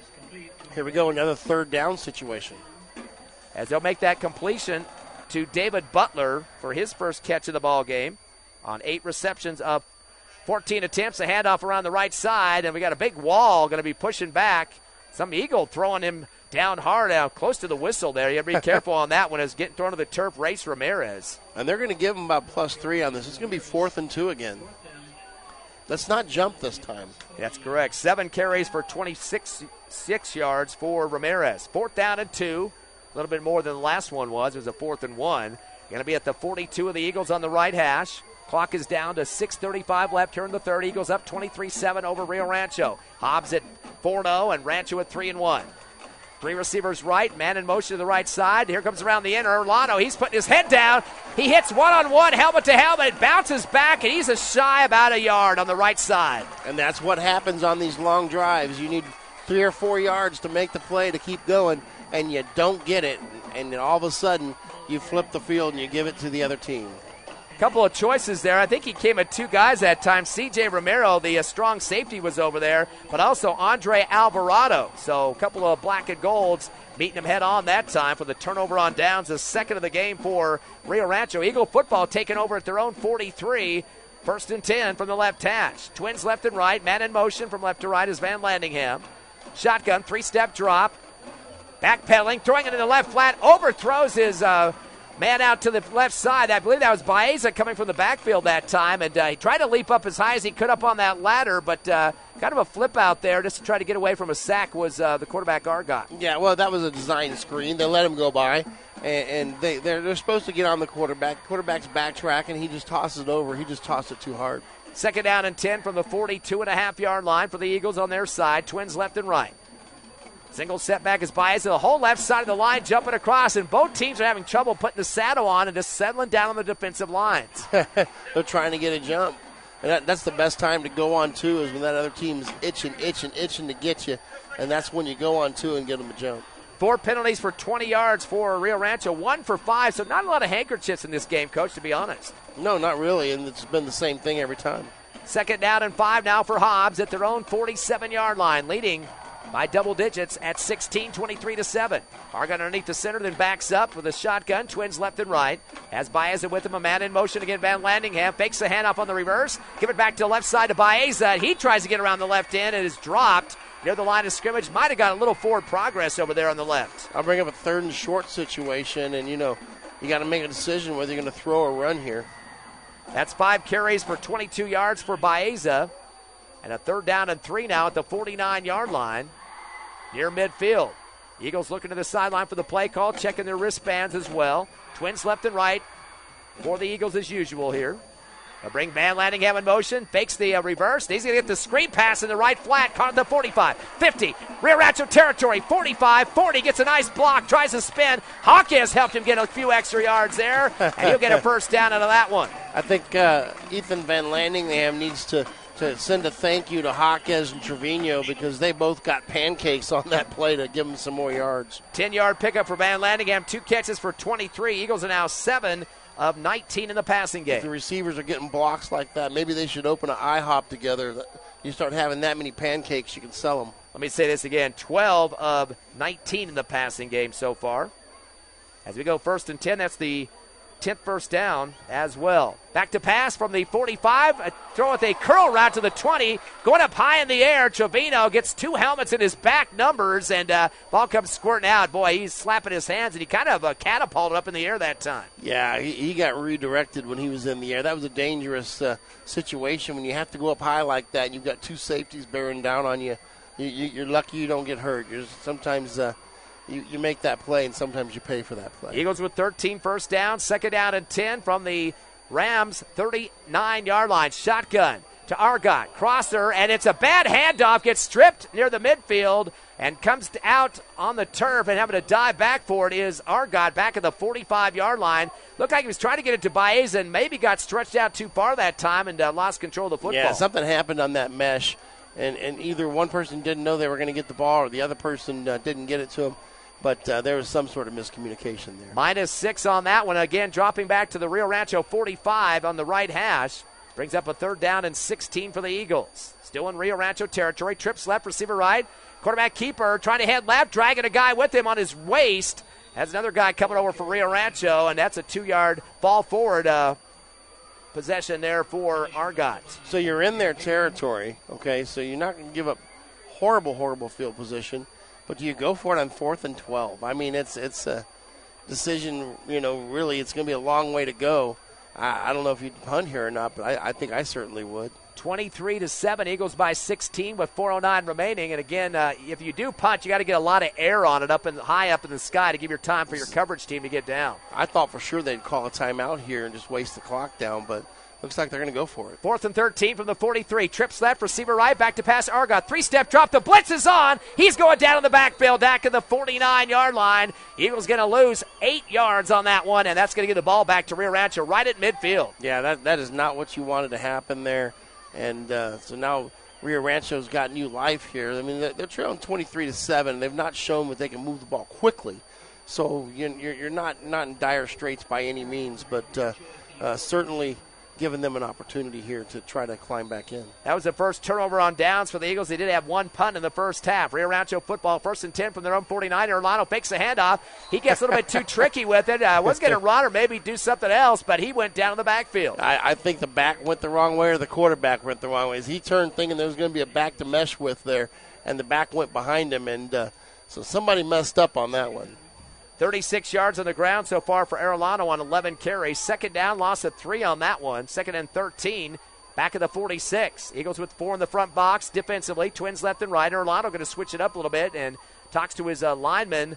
And they might be missing a player or they're point down for some reason at a gap there. I guess he does have enough on the field, but maybe he's worried about the Eagles getting through. Matt in motion right side. They'll throw the screen pass, and it goes backward. That's a fumble. Picked up momentarily and pummeled to the ground was Anthony Raymer to save it from being a turnover, but I think his head is handed to him after that one. Yeah, the hammer Singleton got there, and all he was able to do was pick up the ball and take about 1 step, and Singleton greeted him in his normal fashion, which was a big hit. So -4 on that one for Raymer. He probably doesn't even want to touch that football. And so now it's going to be a 3rd down and looks like 17 now from the 41. Big play here for Rio Rancho trying to get back in this one, down by 16 in the 3rd. Low snap, Twins left and right. He's going to let Aaron out. The nice spiral down the right sideline, and it kind of lofts up there for a second. Almost picked off by the Eagles on the far side as we had a toe-to-toe combination going up high for the receiver, Traven Williams, on that far right sideline, and he had a defender right in his jock strap that time for the Hobbs Eagles. That was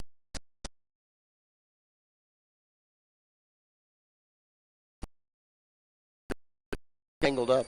So Rancho with an incomplete pass. That is a forced situation. I guarantee you they're not going to go for it here, Coach, at the 4th and 17 from their own 42. Yeah. They need to punt it away and play the field position game.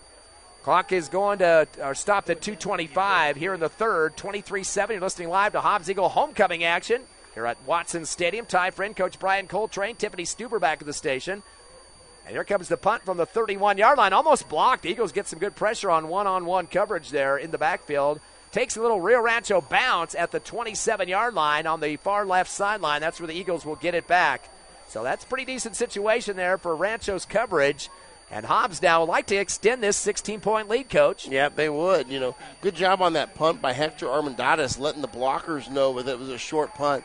He started screaming, snake, snake, snake, get him out of there.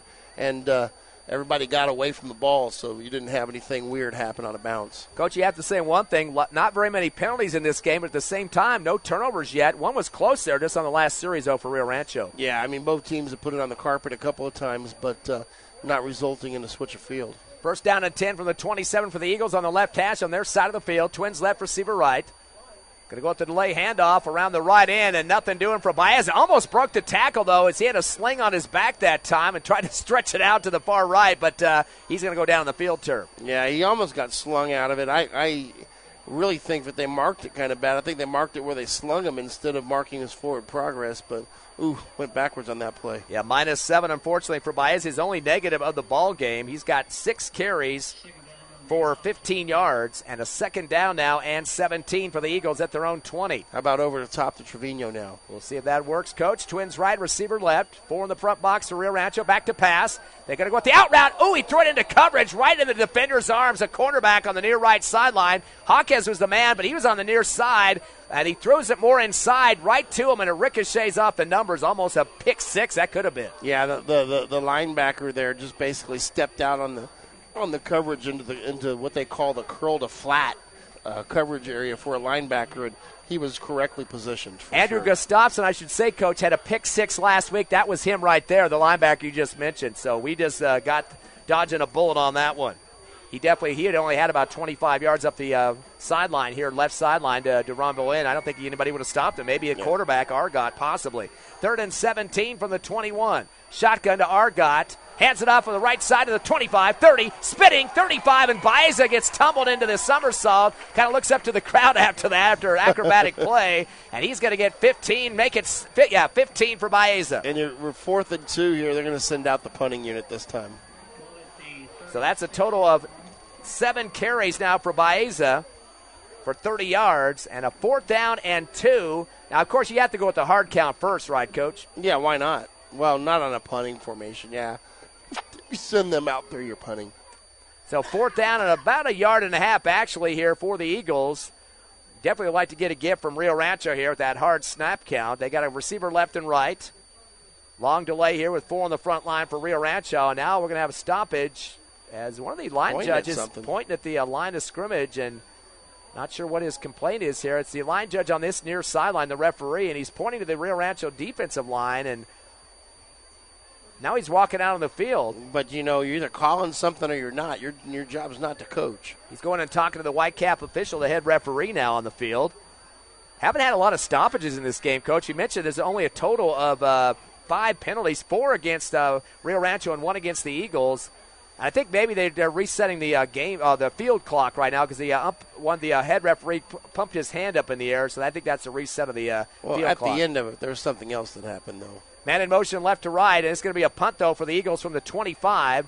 A sidewinder hits at the 25, a great roll towards the end zone. Can they get it before it rolls in? No, they can't. Boy, what an effort there for the Eagles, chasing that thing down, and just barely rolls over the goal line on the right side. And that was Isaiah Jackson that put on the afterburners trying to get to the ball. Everybody's kind of commending him for his effort there. He tried to get there before it rolled into the end zone, was unable to do so. God, he's had about, 25 to 30 yards ahead of his teammates that time. Yeah. The bullet out of nowhere. That kid has some speed, that's for sure. Boy, that ball was just about 2 yards ahead of him there going across the goal line, and too bad that it skirted across there. But automatic touchback, so that for the Eagles, their second punt of the ball game. Rio Rancho has it at the 20, but the clock has been running a lot in this quarter. 22 seconds left, 23-7 here in the third. Eagles by 16. Twins left and right for Rio Rancho as Arellano goes underneath the center, then backs out of it.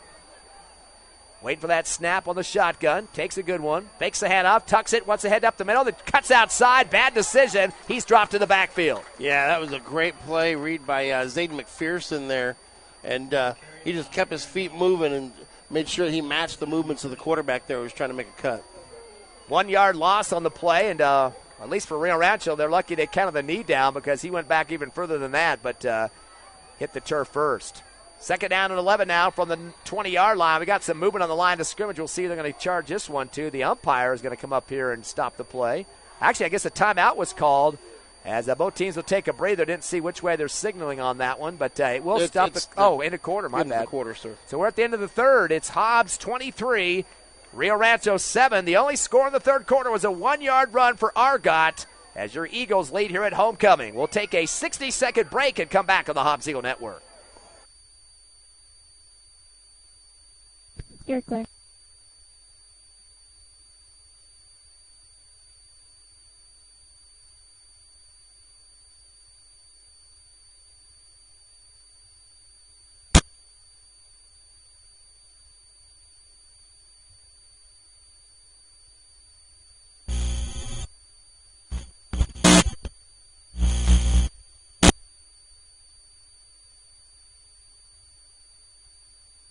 Thirty.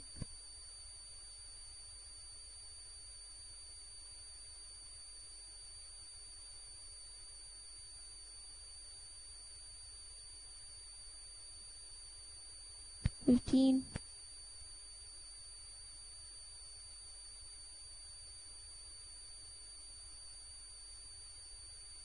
5.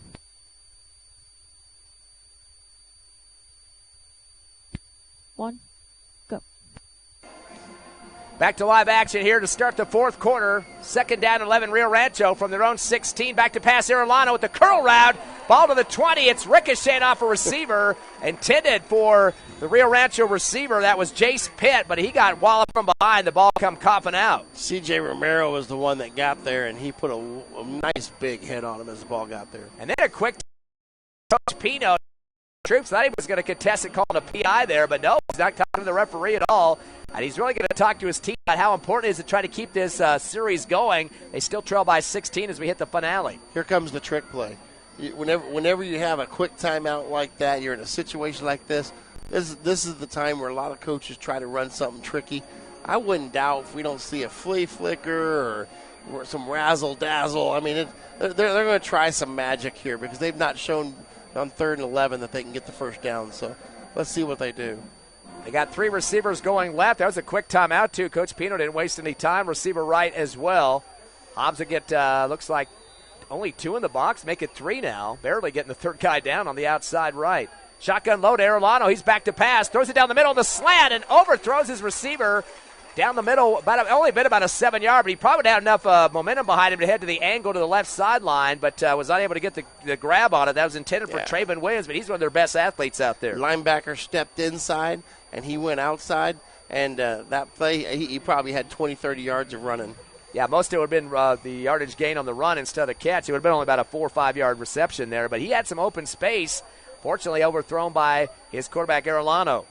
So that's going to be another punt situation. 4th and 11 for Rio Rancho at their own 24, shifting their formation in the backfield a little bit and getting a couple extra linemen up there now. Eagles have 4 on the front line, waiting to put some resistance up here. It's a rolled snap. Low kick is going to take a roll, though, for Rio Rancho. Scooped up at the 41, brought up the middle, 50, breaking a tackle and diving ahead into Rio Rancho territory for the Eagles, Hector Armendariz. And we might have had a late fumble. There is. It's going back to Rio Rancho at the 49. Boy, I thought he was down by that time, Yeah, Coach. I thought he was down. I was watching him get up, so I didn't even see the fumble. So that's going to be Rio Rancho football at their own 49-yard line. A late fumble by Hector Armendariz. That was the 4th punt of the ball game. 2 turnovers on downs for Rio Rancho, and our first turnover of the contest as well. Near midfield, the Rams, twins left, receiver right. Going to go with the handoff around the left end, breaking to the far side, spinning, and down at the 46-yard line. That's going to be a 5-yard pickup, as getting the football for the Rams was Ramirez. And here's that dink and dunk, taking 4 or 5 yards a pop again. 6 carries for 31 yards for Ramirez. Shotgun, 2nd and 5. Quick shot over the far left sideline. There's a flag on that sideline as well left. And they're going to possibly bring it back. I think that was a flag, or was that somebody's shoe? That was somebody's. It was a shoe. Yeah, it was a shoe. And the catch was made on that far sideline, so that's a 5-yard pickup. Will be a first down for Rio Rancho. Daniel Espinoza moved the chains for Rio Rancho, their 9th first down of the contest. They'll be at the Eagle 36-yard line on the left hash. Receiver right, bunched up on the left side. 3 receivers near the line of scrimmage. Shotgun, Arellano's going to take it up the gut to the 35, 30, 25, and gets another first down. A 12-yard pickup for the quarterback, and now we're seeing some momentum for the Rams after the Eagle turnover. And that's some arm tackling there as well, as we have one Ram that's down trying to limp off the field. That's number 45 for the Rams who's injured. And that is David Butler, the tight end. So that's going to be the double-digit first down for Rio Rancho now with 10, as they have it now at the Eagle 24-yard line on the left hash. Knocking on the door here, down to making 11:02 left in the fourth. 23-7 Eagles over the Rams. Twins left and right. Shotgun Arellano fakes the pitch, rolls left around the end of the 20, 50, 10. He's trying to get to the sideline. 5, dives to the pylon. Did he get across? Nope, he's out of bounds at the 2, but that will be another first down. And the defense, you can tell that they're a little bit winded here. They're kind of walking on the field. They're bringing in some subs. Here comes the big O, Oliver Hill. Arellano with 23 on that carry. That's the 11th first down, their last one they can get at the 1.5-yard line. Make it the 2. Actually, it is the 1.5. They reset it. So they're knocking on the door very closely now, battering Ram style. Not wasting any time on this series, not like that second quarter where it drug on for 8 of the 12 minutes or even more than that. And we got one injury moving off the field now for Hobbs. I believe for the Eagles and is C.J. Romero, the strong safeties now on the sideline. First and goal now for Rio Rancho on the left hash, about the 1.5-yard line, trailing by 16. Receiver right, Twins left. Arellano fakes up the middle, tries to get around the end left, and he's strung down hard, spun around and plopped on the turf. He's back to maybe to the line of scrimmage if he's lucky. Yeah, trying to get a number on who did that. That was a big play defensively, and I think it may have been McPherson again. Definitely getting some good penetration there. Might have been about a yard loss. Let's see where they marked that. Yep, about 1.5 yards or so by Arellano. He's had 2 before that, though. 12 and 23 yards for a total of 35, so might be a little bit winded at this point at the QB position. Trips right, receiver left. Shotgun low, 2-step drop. Throws it left corner of the end zone, a little out route. Throws it behind his receiver, halfway into the end zone, far sideline. And just kind of lost his footing out there, did the receiver, as he's not too happy about that. I'm trying to get the number out there. I mean, it looks like it's number 4 in the coverage. That was Isaac Flanagan. And the receiver was Traven Williams, incomplete, though, as the ball sailed out of bounds. Third down and goal now from about looks like the 2, make it the 3-yard line. Twins right, 1 receiver left for the Rams. Trying to get back in this game, down 23-7. Slot right. Single setback, fake the hand up, throws it in the middle of the end zone on the post route, overthrows, incomplete, way up top that time. And I don't even think the receiver really had his head up at that point. That was a tight end for the Rio Rancho Rams. And this is a 4th and 3 situation. You know, they've come down here. They're going to take a timeout. This is really important to them. They're going to talk it over. Pass was intended for Hector Estrada, the tight end that time. And as you said, the second timeout burned here in this last couple of minutes for Rio Rancho. We'll take a quick 30-second break. 9:57 left, fourth quarter. Hobbs 23, Rio Rancho 7. Come back in half a minute on the Hobbs Eagle Network. They're clear.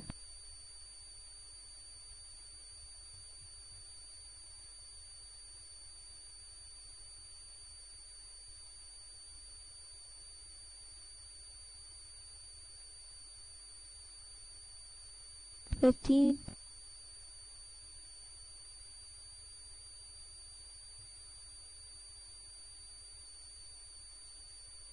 $5. $2. Big play for Rio Rancho. 4th and goal from about the 2.5-yard line. Trailing Hobbs 23-7 here in the 4th.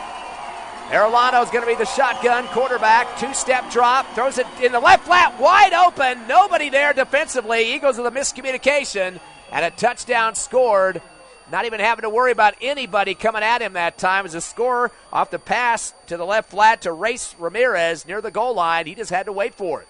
Yeah, he just went straight out of the flat. And they ran right by him, and they made that one easy. And by the way, that's his first catch of the ball game for about 2.5 yards for the touchdown.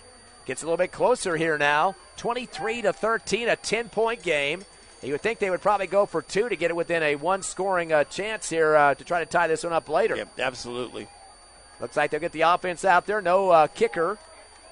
Got to two receivers and a tight end to the right side. They got a single receiver left and a single setback. Shotgun, Arellano, two-step drop. Goes again that left flat. There's a body going to the turf, a late flag. They're going to call PI as a trip happens from behind. Might have been inadvertently, but they're still going to get the cornerback on that one. The man defending for the Eagles in that right side of the end zone, or left side of the end zone, C.J. Romero.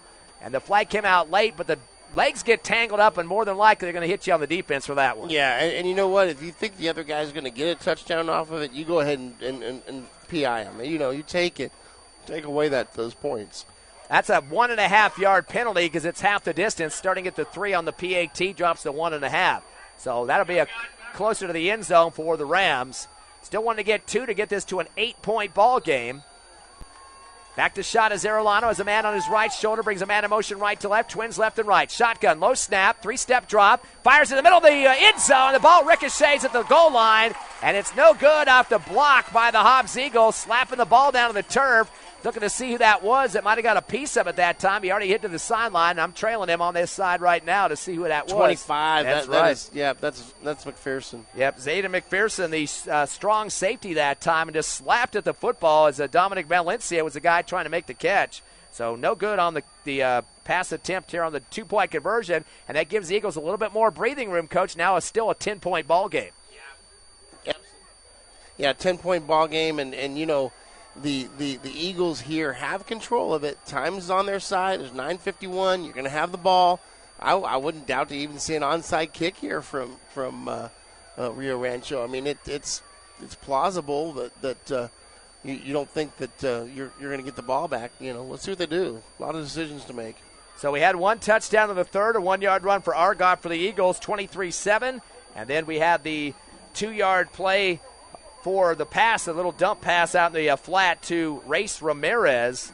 Missed PAT on the 2-point conversion, so 23-13 your score. Here in the fourth quarter, time down to 9:51. You think the Eagles don't want to have a lackluster series so that it gets a little bit momentum back and make this more out of reach. Yeah, you need first downs, that's for sure. I mean, yeah, big score is nice, but first downs are going to be what you need. Taking a little bit of time to get the football into the game now as Rio Rancho had it hidden somewhere on their sideline, the kicking ball. As getting it set up on the tee now, Bryson Strokehacker. He had a couple of field goals last week against Oregon Mountain. And here's the kick from the 40. Keeps it on the ground on the left side. He's going to take a right side. Keeps the roll. Scooped up at the 18. Gets running into his own blocker that time and run out of bounds. Not much of a return for that. Maybe about 2 to 3 yards. And that was Caden Trevino on the return. And Hobbs not with the best field position, but 22-yard line. You definitely want to get some advantage here and get this score up higher than what it is now at 10. Of course, the Eagles have a week off. You want to have go into that bye week knowing that you got a big win at homecoming. Oh, sure thing, especially against a decent football team. It's ranked fairly high. Right now, you need a drive. You need a nice sustained drive that results in a touchdown.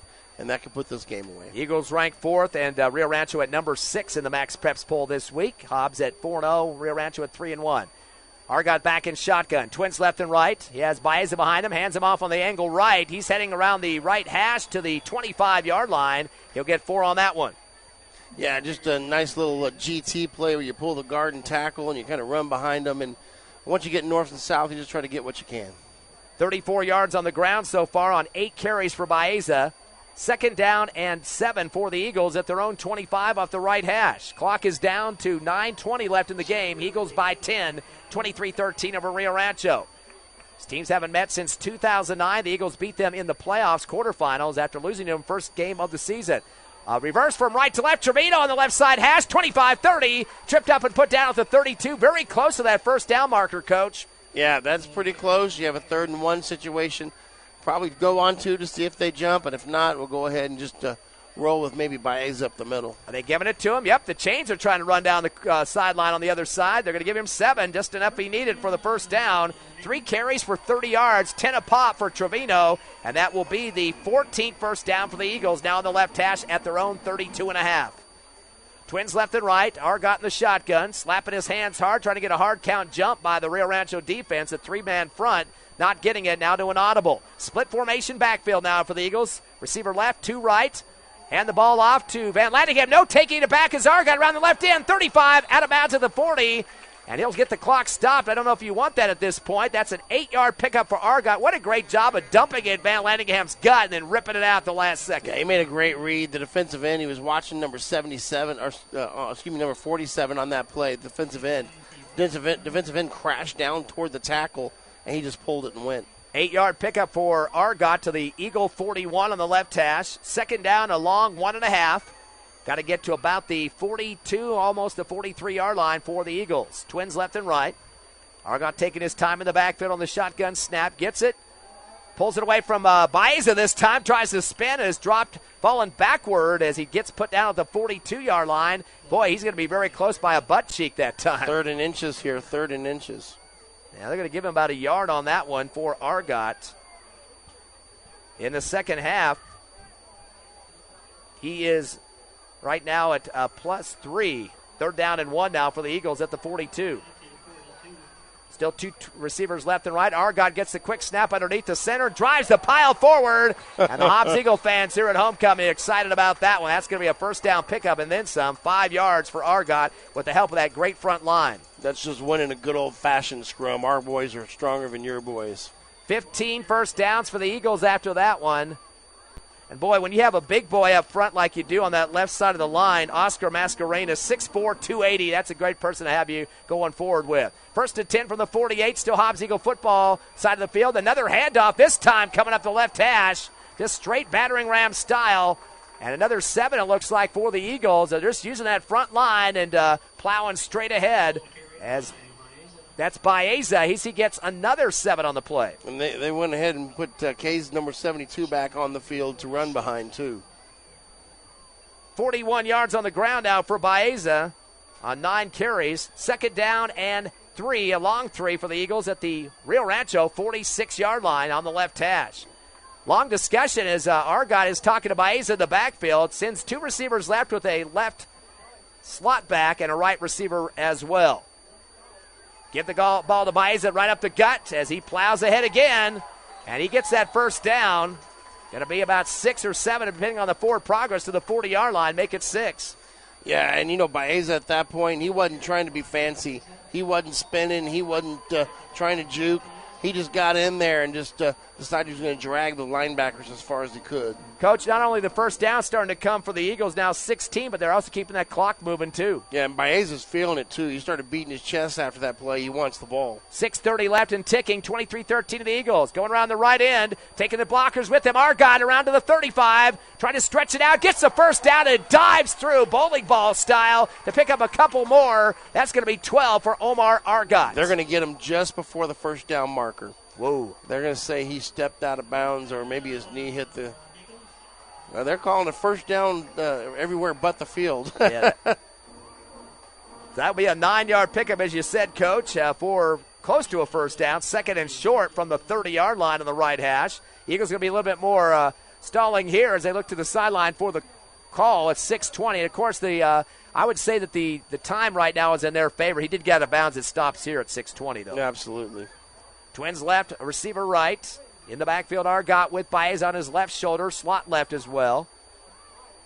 Fakes the handoff, coming around the left end. Argot 30, 25, 20, and is upended and goes down about the 18-yard line.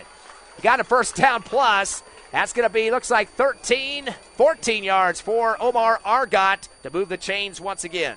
And this is the kind of drive you needed. You want to keep the ball on the ground, you keep the clock moving, you keep moving up the field, and we talked about it. We wanted to end in a score here, and that's what they're trying to do. 17 first downs for the Eagles, and Omar Argot with 9 carries in the second half at 30 yards at halftime.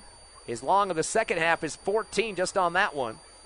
1st and 10 now from the 18-yard line of the Rams. Middle of the field between the hashes here with 5:40 and ticking. Twins right, receiver left, man in motion is Van Landingham. Gets the ball in the reverse, coming around the left side, spins at the 15, tries to cut it back up the middle, and he's going to take the scrum pile rugby version down to the 12. And I think that was a play that they wanted to try to do from a slightly different formation. Van Landingham now with 2 carries for 6 yards so far as he comes to the Hobbs Eagles side of the field on the left to the left hash. And the clock will continue to run as he did stay in bounds with 5:08 remaining Eagles facing a 2nd down and 5 now from the 12 of Rio Rancho. Eagles going to stand and look over to the sideline. They have no rush here. The play clock down to 20. Yeah, they're just basically wasting time here. You got a 10-point lead. You're within field goal range. You know, you're comfortable. You're going to use every ounce of clock you can here. Only loss this season for Rio Rancho was to La Cueva, who's ranked 2nd in the state currently behind Cleveland. 2nd and 5. Rolling left, Arellano going to make that Eagles. Argot going to take it across the 10 to the near sideline. Stays in bounds smartly, and he's close to the 1st down. He needed to get to about the 8, and that's about where he got. Make it the 7, so he gets 6 on that one. Yep, and he got down there and he kind of dove forward at the end, and I think he kept it in bounds. I want to see if the clock starts moving when they set everything up. Yeah, they'll get that chain set, and then they'll get that thing rewound there. 18 first downs for the Eagles. That's their last chance to get a 1st down, but they'd love some points to go along with it. Argot ran up to the line of scrimmage, and he noticed 2 of his receivers still about 6 yards behind the line, looking back at their sideline. Again, that play clock down to 20, but the scoreboard is the more important one for Rio Rancho. They look and see down by 10 with 4:10 ticking, and Eagles up 23-13. Twins left and 1 receiver right. Shotgun to Argot. Handoff up the middle of Baeza. Gets through a big pile and squirts in for the touchdown. Count that from 6 yards out. Baeza was not going to be denied there. He wanted that touchdown and wanted it badly, and he put everything into it. That's going to be the 2nd rushing touchdown for Diego Baeza. Had a 2-yarder in the first half, a 6-yarder year. And now the Eagles extend their lead to 16, pinning the PAT from Chacon. Yeah, that's what the Eagles needed. They took a lot of time off the clock and got the score. Snap's good, kick is up, and it is good for Chacon. 4:01 remaining here at Watson Stadium. Homecoming 2022. Your Eagles up by 17, 30-13 over Rio Rancho. Back in 30 seconds on the Hobbs Eagle Network.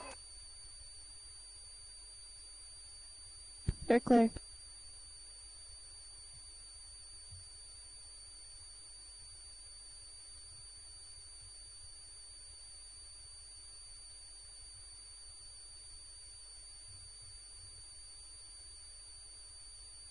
Ten.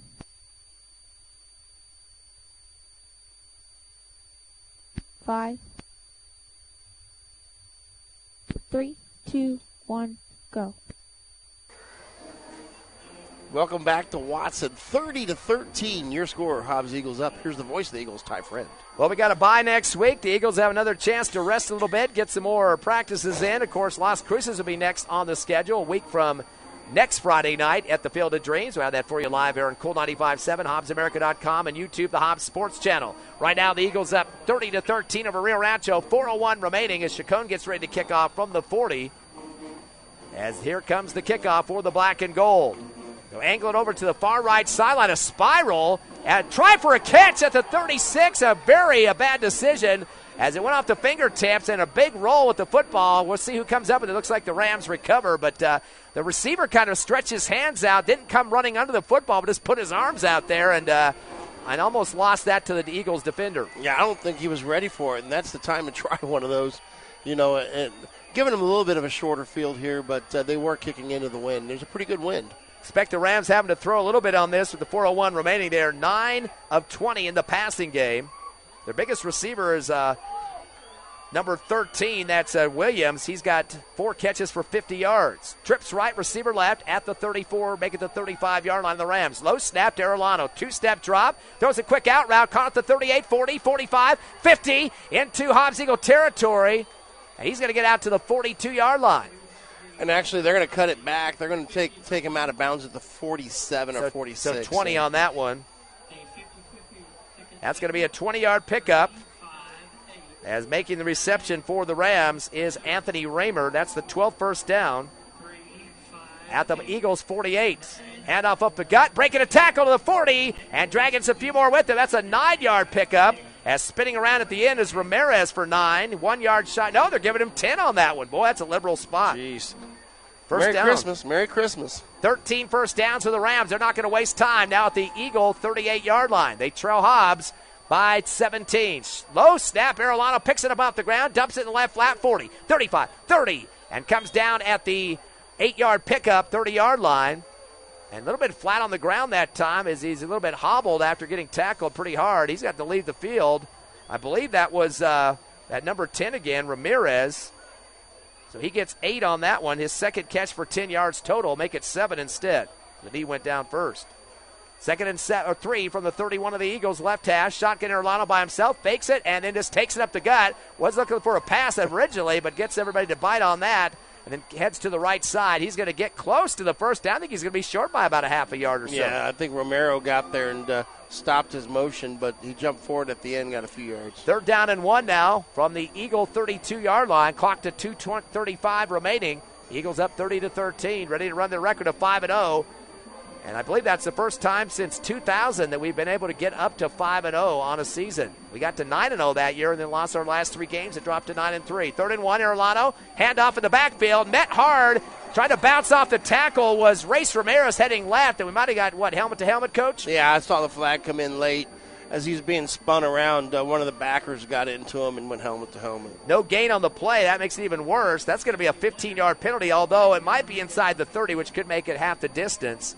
Looks like they have it at the 29, so that would be half the distance from there.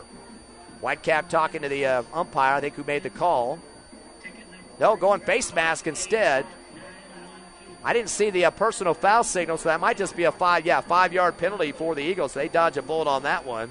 Only the 3rd penalty of the ball game for 10.5 yards. They had one for half the distance. That's why the 1.5 was added to that. That will be enough for a first down for the Rams, though. 14 in the ball game. And they'll move it up to the 23.5-yard line. Middle of the field, too, inside the hashes. Twins left and right for the Rams. Erlano has one man back with him in the backfield for the shotgun. Claps his hands twice, turns and fires a quick route over the left side. Caught at the 8-22, the 20, and that's going to be another 5, make it 6 possibly on that far left sideline. I got a new receiver in the game. I believe that's Sebastian Rubio that made the catch. Yep, the first time they've gone to him tonight. I'm going to say 5 on the catch. Now around the left end goes Erlano on the quarterback keeper. 50, 10, 5, and he's close to the goal line. Diving forward from the 18 to the 1. That's a 17-yard play. He did get slammed down right before hitting the end zone. And you know, this is why you don't count anybody out when the score's just a couple of scores like this, because they can get the ball back on an onside kick and come down and, you know, two 16 things are right there in the game. So, or two 8-point, scores. 4 double-digit runs for Erlano here in the second half. At the 1.5-yard line now are the Rams on the left hash as they do trail by 17. 30-13, clock down to 1:18 remaining. Definitely not an asset is that clock. Shotgun Erlano hands the ball up the gut and diving across near the goal line, waiting for the signal from the official, and they do get it. So score for the Rams, and they look like they just won the state championship. Jumping. Bunch of chest bumps going on there. Well, they're still fighting. They're not giving up. I mean, it says something about the program when you're down 30-13 and you're still sitting there fighting away. That's great. Your kids didn't give up. I believe that was Ramirez with the 2-yard touchdown run. That's his first rushing score of the ball game. And they're going to get their 2-point conversion unit, looks like, coming in. Taking some time to get the team out on the field here. They're going with the regular kick here, unless it's a fake. Right now they're down by 11, so they tend to be okay for them on this one. That'll be 2 possessions still. Field goal and a touchdown though. Here comes the kick. Is up, and it's inside the right upright. Just barely gets through. Kind of a wobbler there. Putting it through is Bryson Strohacker. So a little bit closer with 1:10 remaining here in homecoming 2022. Your Eagles by 10 over Rio Rancho, 30-20. Back in 30 on the Hobbs Eagle Network. Very clear.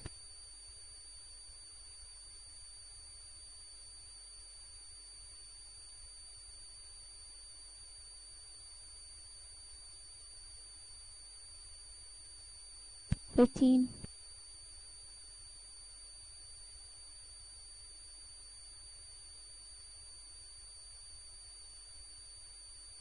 5,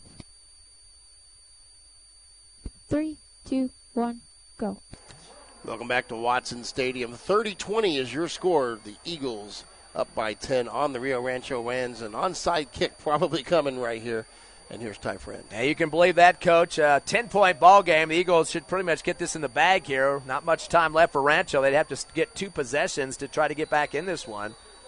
But I got some guys bunched up for the Eagles. An onside kick is coming, a one-hopper, and jumping up in the air at the 49 for the Eagles and coming down with it for the possession. Nice hands there for the, call those a hands team, of course. And the guy that takes care of business for the Eagles, Jordan Chisholm, leaped up for that one. Safety went up, and tall safety with good hands, too. He was able to go up there and snag it.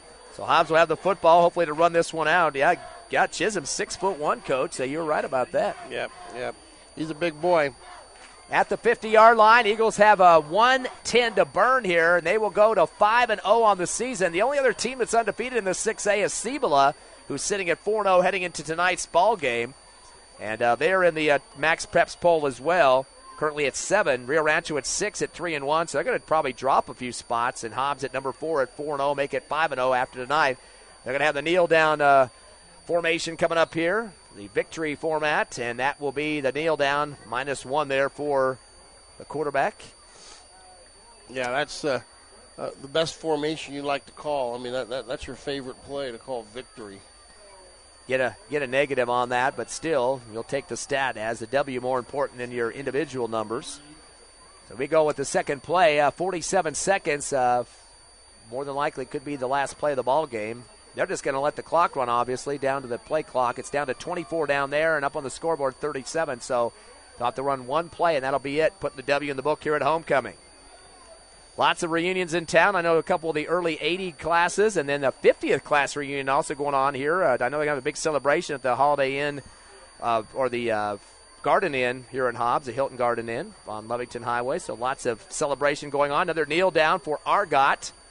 That should be the last play of the ball game as the Hobbs Eagles take the win as they score the first 3 scores of the game and wrap up with one here in the fourth quarter to get the 20 or make it the 10-point victory, 30-20 over the Rio Rancho Rams. Your Eagles are 5-0 on the season as the Rams drop to 3-2. The strobe lights are gone. The big Eagle flags are out on the field as the Eagles get the win at home, and the fans pretty happy about that. And Coach, it's been a long time. It's a party in H-Town. You're 5-0. 22 years since the last undefeated record at this point. That team was at 9-0 at one point before losing the last 3, but we're not dwelling on that. But still, pretty exciting stuff that this Hobbs Eagle program is knocking at the door. Let me ask you this. With the Max Preps poll the way it is right now, Hobbs sitting at number 4 now at 5-0. 3 teams ahead of them all have 3-1 records pending tonight's games. Cleveland, La Cueva, and Centennial. Does Hobbs have an argument to go into that top 3? I tell you what, they're going to say,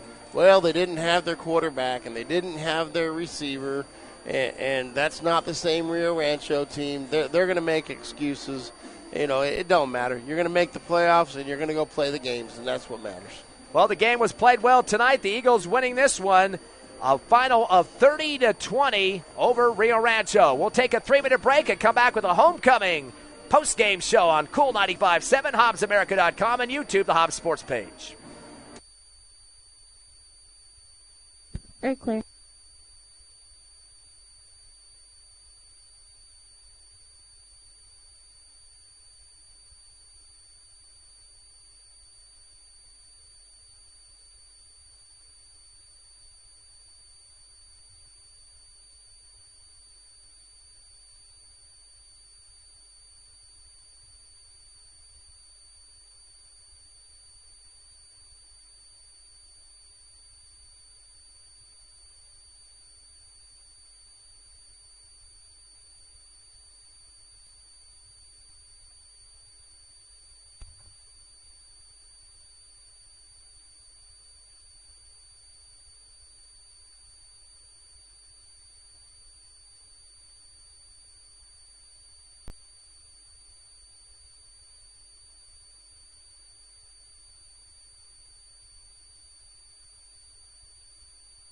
Two minutes.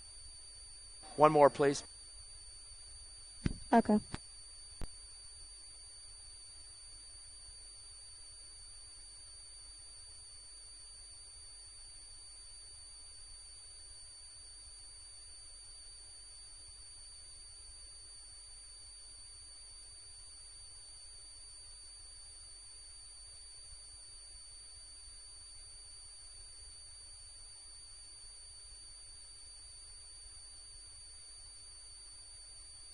Two minutes.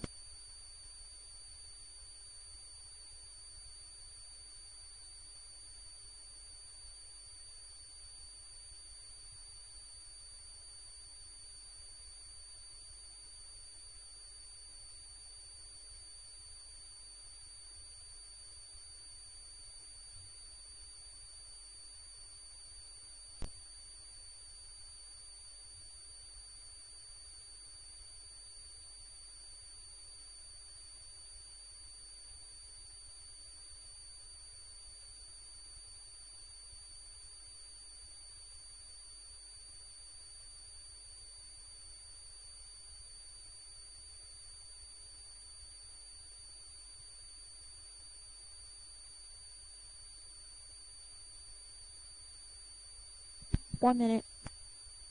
One more, please. Okay.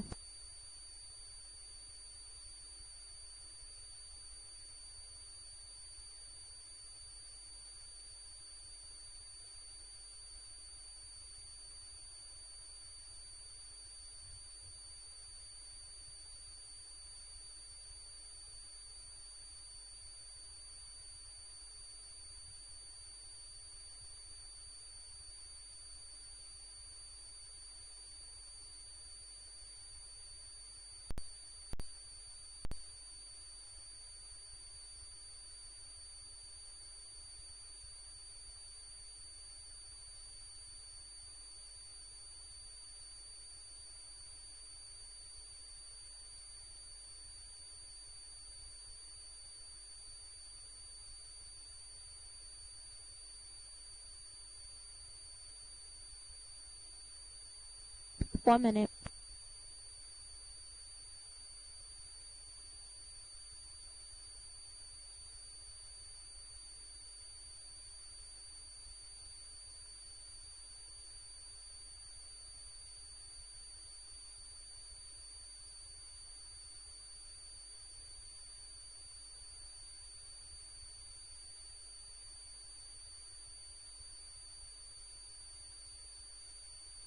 $30.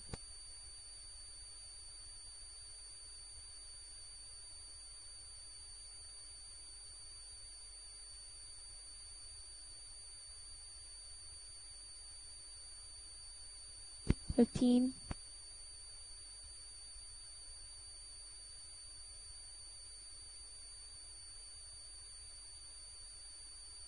$5. 3, 2, 1, go.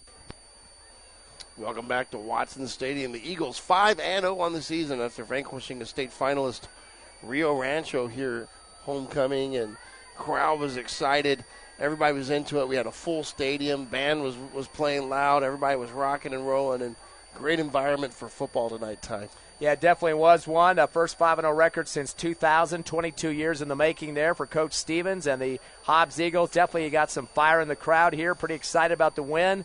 And, again, you mentioned they were the runners-up last year in the 6A, so that's definitely a feather in their cap. Brand new head coach at Rio Rancho, lost 2 key players, but still got to play football with the personnel that you got. They were just plays away from winning the state championship. That came down to the last couple of plays. Yeah, definitely the case there. Coach, what would you say the big keys in this contest? There was a little bit of lulls where both teams were trying to find themselves. Of course, that big drive for Rio Rancho in the second quarter got them a little bit more breathing room in the ball game. But, of course, Hobbs comes back out and takes care of business in the second half. But Eagles had the first 3 scores of the contest. They were up early, 17-0. Yeah, they got out early. Looked like they were going to blow them out. I mean, it looked like a completely one-sided game for a while. Rio Rancho finally settled back in and started making a game of it. Well, let's take a look at the numbers first for Rio Rancho. Had a couple guys that run the football pretty well. Orlano, the quarterback, was 17 for 88 on the ground. Did have a rushing touchdown in the first half for 7. And had several double-digit runs in the second half of 12, 15, 17, and 23. That kid not afraid to run the football. Yeah, they were really, it was a power game, and they had to. It was the way they can control the clock, kind of shorten the field the best they could by taking what they could get. But, yeah, you're right. That was the way they moved it. Ramirez, 11 for 43 in the game. He had a late one in the fourth quarter, a 2-yard score for his TD of the contest on the ground. Another guy that got the ball several times, one of their bigger kids out there, also got outside for some catches too, Anthony Raymer. He finished 6 of 16. Williams was 1 of 5, more of a receiver for their squad. So they had 4 ball carriers in this game, 35 carries for 152 yards for the Rio Rancho Rams. Yeah, it was not a dominant performance, but enough that they kept themselves in the ball game and gave themselves a chance. On the passing side, they were a total of 13 of 24 in this ball game off the arm of Arellano. In terms of their leader, in terms of yardage, the first guy, 4 catches for 50 yards in the contest for the Rams was Traven Williams. Coming after him for the Rams, catching 2 was Anthony Raymer. Raymer had 3 catches for 28 yards. He had a long of 12 and 20. And we mentioned Williams before. He had a long of 31 and 11. So a couple of double-digit catches for both of those guys. A few more receivers getting the ball tonight. Dominic Valencia had one for a total of 5 yards in the game, and a bunch of other guys with 1 for 5 as well. Quick list, David Butler. Also coming up with one was Daniel Espinoza and Sebastian Rubio. And one other guy from the backfield, Race Ramirez, had 2 catches for 9 yards and a 2-yard touchdown score. So they only had 1 passing touchdown in this game. Again, they were 13 of 24 for 107 yards, a total of 259 yards, 152 run, 107 pass. Rio Rancho had 4 punts, 2 turnovers on downs, no actual turnovers in this game, no fumbles or interceptions to speak of, and only 4 penalties for 20 yards. So pretty clean football, and they did have 15 first downs, and one of those was a very sustained drive in the second quarter, but they had another sustained drive pretty long in the second half as well. Yeah, that was how they had to move the ball. We weren't giving them anything long. Really, their best drive as far as eating us up for big yards was that final drive that they had in the fourth quarter when they were, basically with their backs against the wall. They had to dink and dunk, and they had to eat clock when they did it, and they just ran out of time. Eagles on the other side of the coin, the win tonight, 30-20 to go to 5-0. Top rusher was Mr. Argot Omar, the quarterback, 20 carries for 60 yards, so 3 a pop for him. He did have a 9-yard touchdown run in the first half, a 1-yard score on the ground as well, so 2 rushing touchdowns. His longs of the night, 14 in the second half and a 12-yarder in the first half. And, again, we talked about this at halftime. A great reader out there, gets the green line from the coach to check the reads and see what he's going to deal with the tackles, the linemen, etc., and making some great decisions at some points. Had a few that he got dropped in the backfield, but 20 for 60 to lead the team. Yeah, it was smart play, and we talked about it at halftime about the decision making and what's going to happen, and I really like to see that improvement in the way they just kind of kept going in the second half. Diego Baeza just 7 yards shy of him unofficially, 11 carries for 53 yards, but does match his quarterback with touchdowns, a 2-yarder in the first half and a 6-yarder in the second half. His longs were 15 and 10, and you mentioned at halftime you would like to see him get the ball a little bit more, and it did happen in the second half. No, you're right.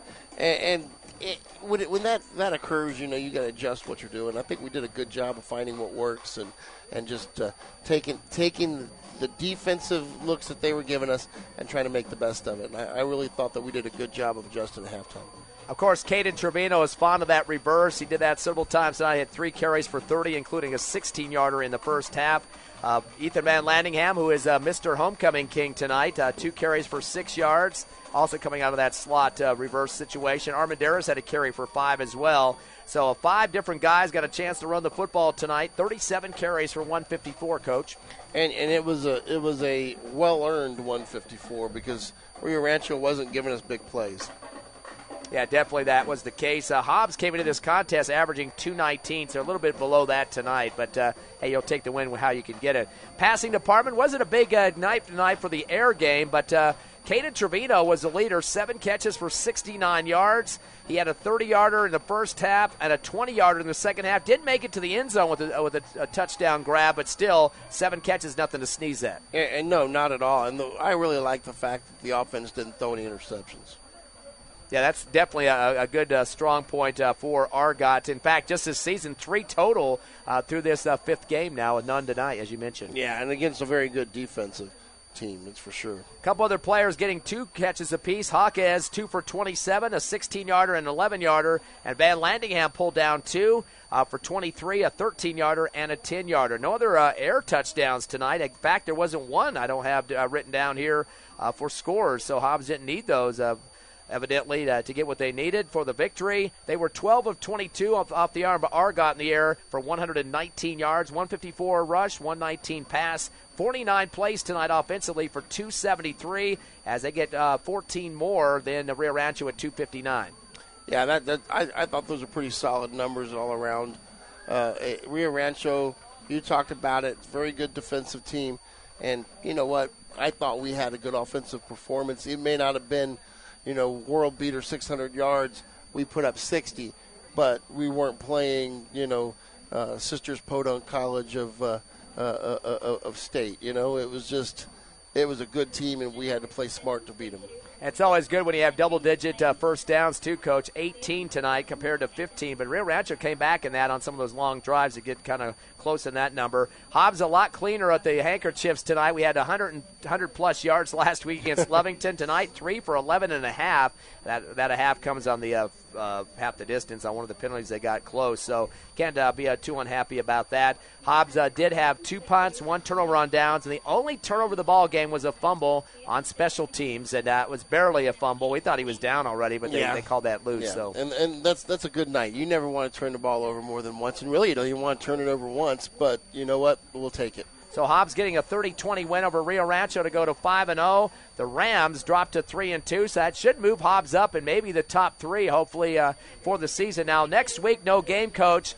They have a game going on tonight that will be something to watch because Las Cruces is the next opponent for Hobbs a week from next Friday. They right now lead Mayfield in the second half. I don't have I have to see what the time is remaining in that. It says third quarter, but I don't think it's been updated. 28-7, Las Cruces leads their arch rival from Las Cruces, Mayfield. 21-point lead. Las Cruces came into that game 0-3. Mayfield at 2-2. Of course, the Trojans are now a division lower at 5A now instead of the same district as the Eagles. But uncharacteristic start for Las Cruces. They play in the district the Eagles do, but they're not used to being 0-3. It looks like 1-3 after tonight, though. Oh yeah. That is new territory for them. I'm sure the people are up in arms there. As the coach, it has a bye and take the seat of Coach Stevens here with the Hobbs Eagles. What do you work on? Except you're going to see the videos from Las Cruces, what they've been doing. But is there anything that the Eagles need to size up as they get ready to go to their 6th game of the season with no losses under their belt? I think you want to get those bumps and bruises out. You want to get healthy. You want to get sharper at a few things you haven't used as much. Try to widen the game plan a little bit so it's you got a few more wrinkles and maybe start working a few more people in just so you have a little bit more depth. Those are the kind of things that you do, on an off week. Now, some teams are intimidated by going and playing in a college-like atmosphere at a big stadium down at the Field of Dreams. But, of course, the Eagles played a big one here. They played at the Wool Bowl earlier this season. Is that really a big awe-inspiring event for the Hobbs Eagles on the road? Not at all. I think that the trip there is more intimidating than actually where you play because – you got that 4.5, 5 hours on a bus, and the time it takes, and you have to work out the soreness of being stuck on a bus, and those are the kind of things that wear on you a little bit. You can see it sometimes. You don't come out as sharp because of that. So again, 28-7, Las Cruces leads over Mayfield, heading to the fourth quarter, 21-point lead. Maybe the first win of the season for Las Cruces. Again, 30-20 tonight. Eagles winning over Rio Rancho by 10, 50 points on the scoreboard in this one. I've got a Denver City Lovington score. It's a fourth quarter score. They started an hour ahead of us, and they're still playing football. 39-22, Denver City leads Lovington. So 17-point lead, and Lovington hasn't won a ball game yet. But I keep telling people that when they get to their district, which is very tough with some of the teams with Academy and Bernalillo, and what was the other team that they have up there? There's one more I'm forgetting that one of the best in the state. But anyway, I think this is preparing them for that district, so I wouldn't look the other way with that team. Coach Gonzalez knows how to coach. Yep, without a doubt. I think he'll have them ready. Congratulations again to the homecoming king. Ethan Van Landingham was announced at halftime on the football team, of course, and McKinney Henry from the cheerleading squad, too. They both going to be at any festivities going on tonight. Also, congrats to all the reunions in town and coming to town to watch this big game. I think the early 80s, 3 of the classes from the early 80s, and then, of course, the 50th class reunion. Pretty exciting to be here in Hobbs tonight. Yeah, I didn't see anybody with big hair, though, so I couldn't really identify them. A lot of people with big hair over the week, a lot of those dress-up days for the Hobbs High School. So we won't be with you next Friday. It'll be a week from Friday. It'll be the 30th, September 30th. We'll go live from the Field of Dreams in Las Cruces. It's a Friday night, 6:45 pregame. Kickoff at 7 as the Hobbs Eagles take on Las Cruces High. Also like to thank our sponsors of Hobbs Eagle football this season, and that includes Lee County State Bank, TDS Telecom, Forest Tire, Hobbs Express, Robinson & Associates, Thriftway Grocery, First American Bank of Hobbs, Lasco Construction, Eunice Pump and Supply, NMR Pipeline, Rent-A-Center, and Devon Energy. Again, the Eagles win tonight 30-20 over Rio Rancho. Thanks to Tiffany Stuber back at the station. For Coach Brian Coltrane and a couple other ones you want to mention. We got Jonathan Allen on the camera today. Branson Coltrane helping run the scoreboard and monitoring quality. So you got to appreciate all these engineers working for us. Myself, Ty Friend, have a great weekend out there and happy homecoming to everybody. You're clear. Good night. Thanks, for the good Tiffany. job. Drive safe, guys.